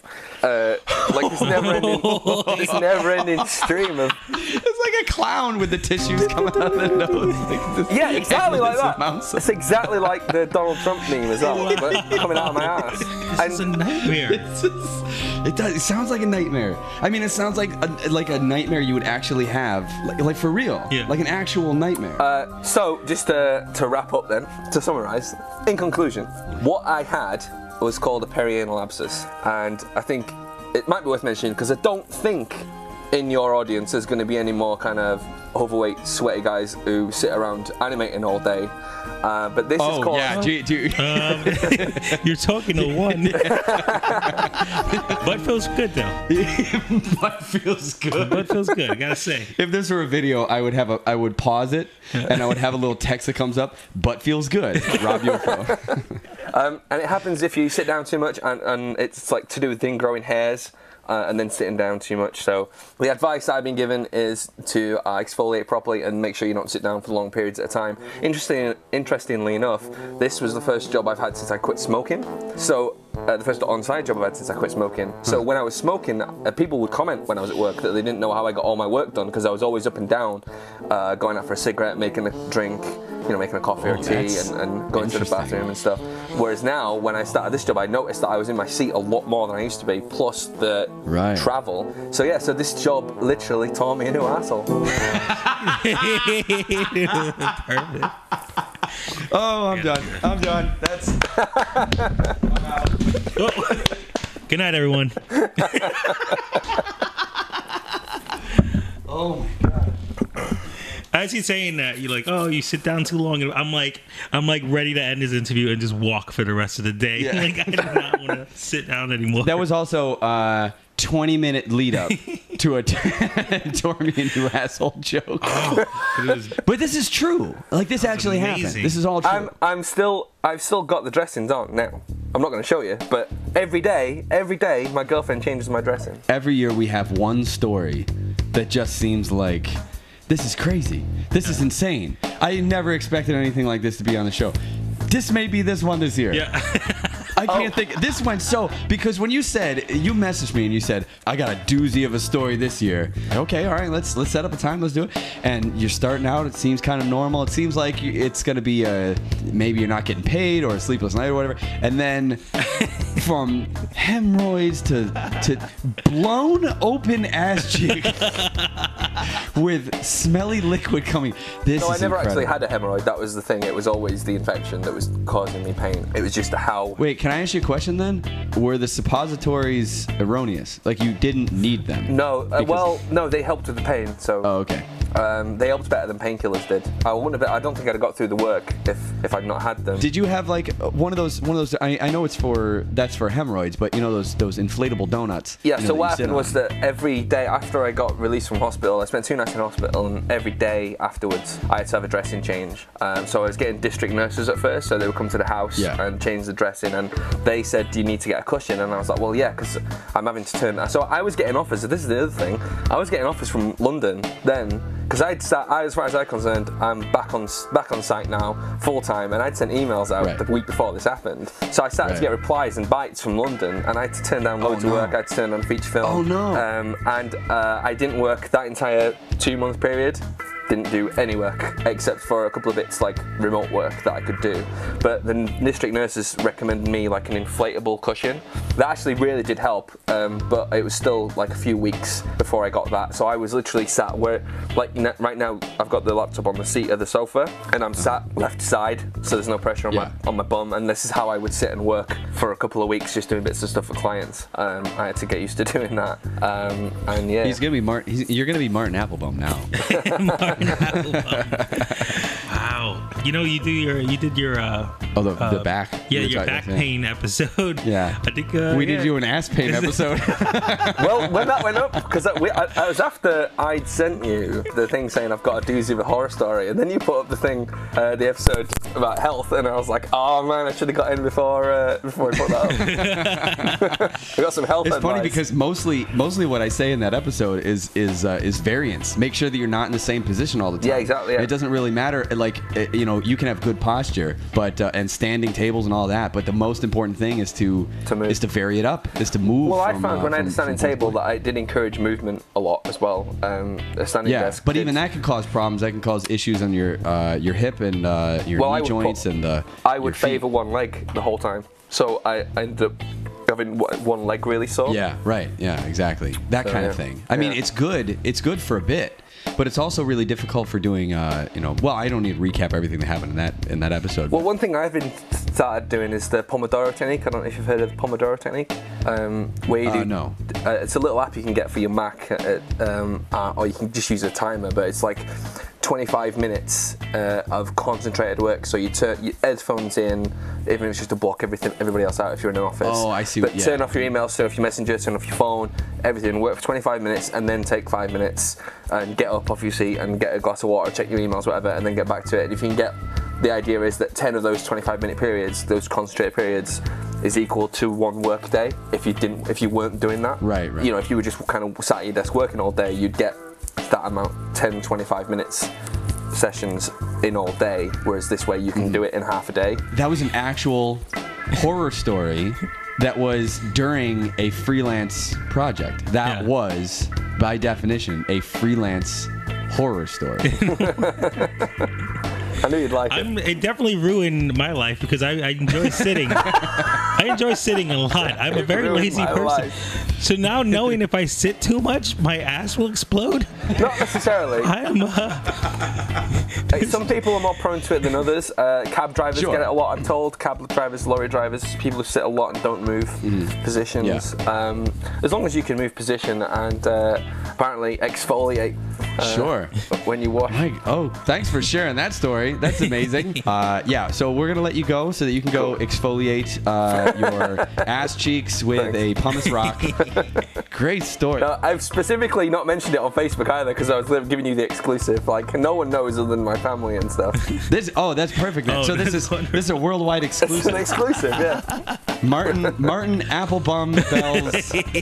Because I didn't want you hearing about it before I told you. I wanted the reactions to be genuine. Oh, I'm so glad. I am so glad you didn't tell us this story before. Like, I'm so glad you didn't give me the summary on Messenger before. I just like the fact that everyone listening right now is squirming. Right now. They're pausing the podcast and walking around. I better pause this and walk and get something to drink. And ironically enough, moved to Colchester to get work in London, and the first two strongest leads I've had.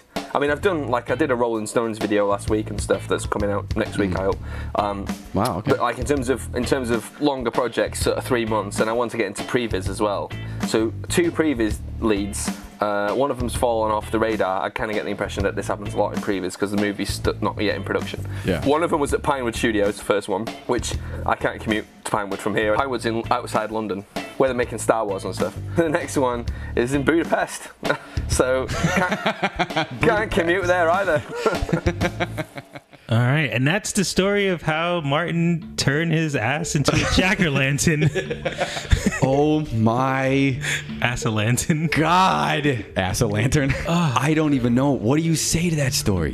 What do you say to that story? You know what I love about this is he did reference the fact that he was listening to the Hot Cocoa show about the back thing, and he was like, "Oh my God, this is it. I got the story." Back pain.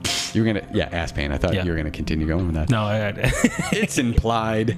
He messaged me and he said, "Look, if you're looking for a freelance horror story this year, I have got one." Oh man, he was right. Didn't tell me anything about it. Yeah. Nothing. We got on there. He just saved it.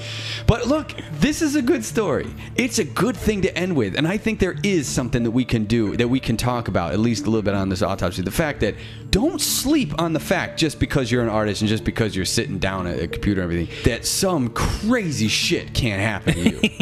Don't sleep on that. Because you know what? It's not all about the carpal tunnel and the back pain and everything you get. I told you on that Hot Cocoa show. I told you on that episode that people, storyboard artists were getting detached retinas and things from staring at the blue light, from staring at their Cintiq too close. Things are happening. Things can happen to you. And in this case, the very interesting thing was he quit smoking. So he wasn't taking a smoking break, which lines up with what I was saying about always taking a break, getting up every once in a while to go walk around, to kind of change the position, to get up, not just to walk, but at least to give your body a rest from sitting. Because sitting is resting in a particular way. Yeah. It's just kind of putting your body in a different position. It's like coma patients. I mean, coma patients get bed sores because they're sitting, because they're in one, and not just coma patients, anyone really, but if you're in one position for too long, that's something that can happen. So don't sleep on that. Take care of yourselves. Yeah.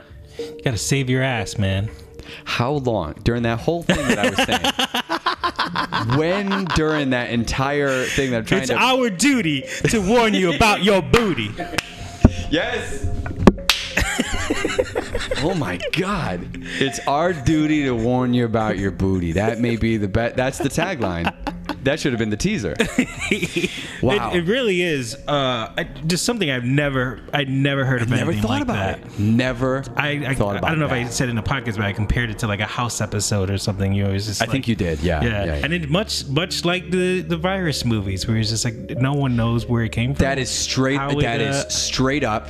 Was it called Cabin Fever? Yeah. Can't explain what's going on. Now do you see what I meant about the fly? Yeah. About the things like falling off of. Oh my God. Because the whole time I'm hearing the story, it's just like, why is this happening? You know what though? It's a little bit more like. Did you ever see Dreamcatcher?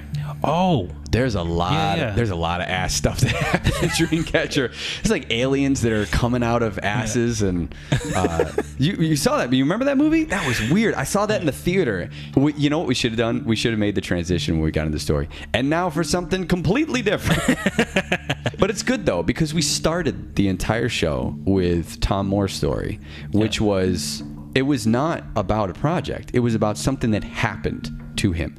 It was water was just something getting overflowed and possibly ruining everything. Yeah. Which is something you don't really think about too much. It's not necessarily just a freelancing horror story. This one is a real freelancing horror story, but it's something that happened to him that he never expected. I mean, he's good about contracts and not taking jobs and that are, you know, out of that scope, and he's worried about scope creep and things like that. He's good about that, and we've talked about it a bunch. But this is something that he didn't. You don't figure that your entire studio is going to get ruined because someone just left tea bags in a sink and someone else turned on the water. You don't think that everything can just go away for something as simple as those two things happening back to back. And Martin, he's just sitting. He quit smoking, and then his ass leaks. What do those two things, you know what I'm saying? Like, that is not something that he thought would ever happen. Yeah. Is that one of the side effects of cigarettes? Should I keep smoking? I quit smoking too. Yeah. Should I just, I don't want my ass to explode? Funny, but that's one of the, you know how like you can, the solution to a hangover is to keep drinking? Yeah. Well, it's almost like, once you start smoking, anal discharge is happening. The only way you can prevent it is if you keep smoking. You are squirmy right now. The cigarette butts. Okay. This is ridiculous. Hey. I love the shitty jokes that you make. Hey. There you go. Okay. Now, I hope that didn't ruin your day. Yeah. But listen, this is a horror story, and I told you we had something crazy. And I warned you way ahead of time. So if you were eating a Hot Pocket during that story, and also if you caught the episode 160, the live show that we just had, the 3-year anniversary, and I played the Hot Pockets clip on there, which is a Patreon exclusive. But you got that special, saw that there. But I upload some exclusive clips that don't really go in the shows, that are kind of things that are offset. I upload those exclusively to Patreon. So you'll get more of that stuff, more of those kinds of things that won't really go on the main show, but they'll go on Patreon. But you know, as gross as that story was, though, I still wouldn't mind some more candy. You want some more candy? Yes. I don't really have too much left. Let's there you go. Okay. I'm gonna be sick tonight. I'm gonna be so sick tonight. I'm already regretting this. There's nuts in this. And that'll do it for this episode of the RubberOnion Animation Podcast. Look, I don't know what music I'm going to play at the end. I don't know if it's going to be the special thing, but I always have to do the end, do it. But thank you so much for joining us for another one. This is my favorite. This is my favorite episode. It's my favorite time of the year. It's my favorite episode. And of course that it comes around the anniversaries is a lot of fun, because it's celebrating the fact that we made it another year and all the new things that we did, turning these bad stories, as horror stories, into something fun, something enjoyable that you can listen to and you can kind of learn something from it. And I have a lot of fun with them, so I hope you guys had a lot of fun with them too. Before we plug all of our stuff, I want to say thank you to all of our past interview subjects who had waited so long. I'm sure that they were sitting on pins and needles waiting for not Martin, don't sit on pins and needles. Waiting for these stories to drop. But no, it's Tomm Moore, great story. Adam Phillips, Peter J. Casey, Pikapetey, Vivienne Medrano, VivziePop, Robert Valley, John Bluth gave us a nice little deviation from the crazy stuff. Just a nice, simple story. And you know, it's just so. He's just a sweet man. It's just nice to talk to. And of course, Martin. Thank you, Martin, for telling us this story, for inflicting the world with the imagery of your story and giving us a story that might break the Guinness Book of World Records for the amount of ways that you can talk about asses without saying ass repeatedly. Truly, the meaning of freelance stories was just, be careful with the projects you pick, because it could go around and bite you in the ass. Yes. I did like the fact that that was just a very long setup for him to say that it tore him a new asshole. So thank you, everyone. Thanks so much to everyone who shared the stories, and thank you, listeners, for joining us for another one of these. It's a special episode. I look forward to these every year, and please keep supporting and listening to stuff, and wait until the end of this thing because I got some extra things to plug. But first, I want to hand it over to my friend, fellow animator and co-host, Mr. Rob Yulfo. Tell them how they can follow you around the internet. You can catch me at the hospital because I'm full of candy and I'm going to throw up. Yeah, you're not looking good. You got those sweats going on. Oh, chocolate sweat. You can catch me at Rob Yulfo. Shouldn't have eaten all the bunch of fingers. And follow me on Instagram, Rob Yulfo, and youtube.com/AnthraxUFO if you want to watch some of my cartoons. Steven Brooks, how about Boo? Oh, sure. I'll give it to you. Why not? I'll give it to you again. You've made that joke. But can't get it up. Listen, I am Steven Brooks. I am the Rubber Onion, and you can follow me at Rubber Onion everywhere, like Twitter, Facebook, YouTube, Tumblr, Google+, Newgrounds, SoundCloud, and Instagram. And I'm not going to plug Instagram for the Rubber Onion battles. Not that I'm not going to plug it anymore. You can upload them anywhere you want. But what I'm going to do is I'm going to plug my new website, the brand new launched website. Obviously, I've been talking about it for a while. I wanted to lean up to that for the book. If you had joined us for, I keep referencing the 3-year, but that was just this last Sunday. So 2 episodes had gone up this week. On that one, you got to see the website. You got to see everything that was there. And there's a forum there. And on the forum, if you got the book, which I'll talk about in a second, but if you got the book, you can go on the forum and we'll talk all about that. The battles are going to go on the forum now. You can upload them anywhere. Instagram, Twitter, YouTube, whatever you want, and you can post them on the forum, and we will vote there. I'm still going to take the best of the best, and I'm going to put them in a YouTube compilation. I'm going to put them up on YouTube and still have people vote. But the prizes, there's going to be special prizes and things off of the forum. That's mainly what I want to plug right now, is just the website. Take some time, wander around it, enjoy it, check it out. And the other thing, obviously, is the store, the Redbubble store. Ooh. Got some merch there, some t-shirts and mugs and prints and notebooks and things and whatever you want. By now, I believe the notebook should have shipped to Chris. New Menus, Chris Rodriguez, who was the winner of last month's RubberOnion animation battle, and that was his gift for this time. And I think I'm going to do the same thing for like the toward the end of the year. I don't know what all the gifts are going to be, but it's going to be something RubberOnion related. It's going to be off the merch store or a book. It depends. I'll talk a little bit about that later on a later date, but. Check out the forum, check out the website, and the book published. It's out. Tradigital Animate CC, 12 Principles of Animation, Adobe Animate. It is out now. It was published on October 25th. It is now October 26th as of uploading this podcast. I'm very proud of the book. Consider ordering that. If you like it, review it. Same thing with the podcast, obviously, but right now I'm pushing the book. There's going to be much more things that I'm uploading on Patreon. So the last thing I'm talking about is Patreon. We've been talking a lot, Rob and I, about Patreon. And I've been basically giving you an influx of information about all the things that I'm planning for Patreon. But my whole plan, something good. I have been mostly working on the website, mostly working on all the stuff that I was launching now with the site, the forum, the store, and keeping the podcast going and doing as best as I possibly could. And the next thing that I'm focusing on now is Patreon. All this stuff is going to shift over into Patreon. More animation, more tutorials and tips, and more art. There's going to be a lot more going on RubberOnion. Everything is expanding and everything is just getting more involved, and I hope that you take some time and spend some time on the website and consider pledging something on Patreon. Go look at what you can get, what you're going to get back for that, because there's some cool new stuff. Onion garden is growing. Ooh, the onion garden. Look at that. Mm-hmm. Huh. All right, I like that. It's like the Olive Garden, but not. Instead of like a unlimited pasta bowl, it's just like unlimited onions. It's disgusting. It's like the Olive Garden, but less rubbery.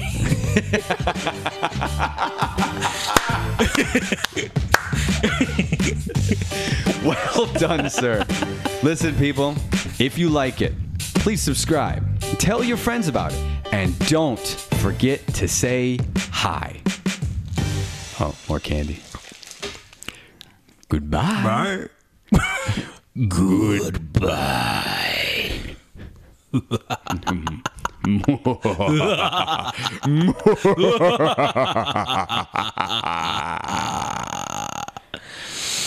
Uh-oh. We ate all the candy. Are you sure? Yes. You know what, though? Since I paid for all this candy, you get to pay for the next pack. No!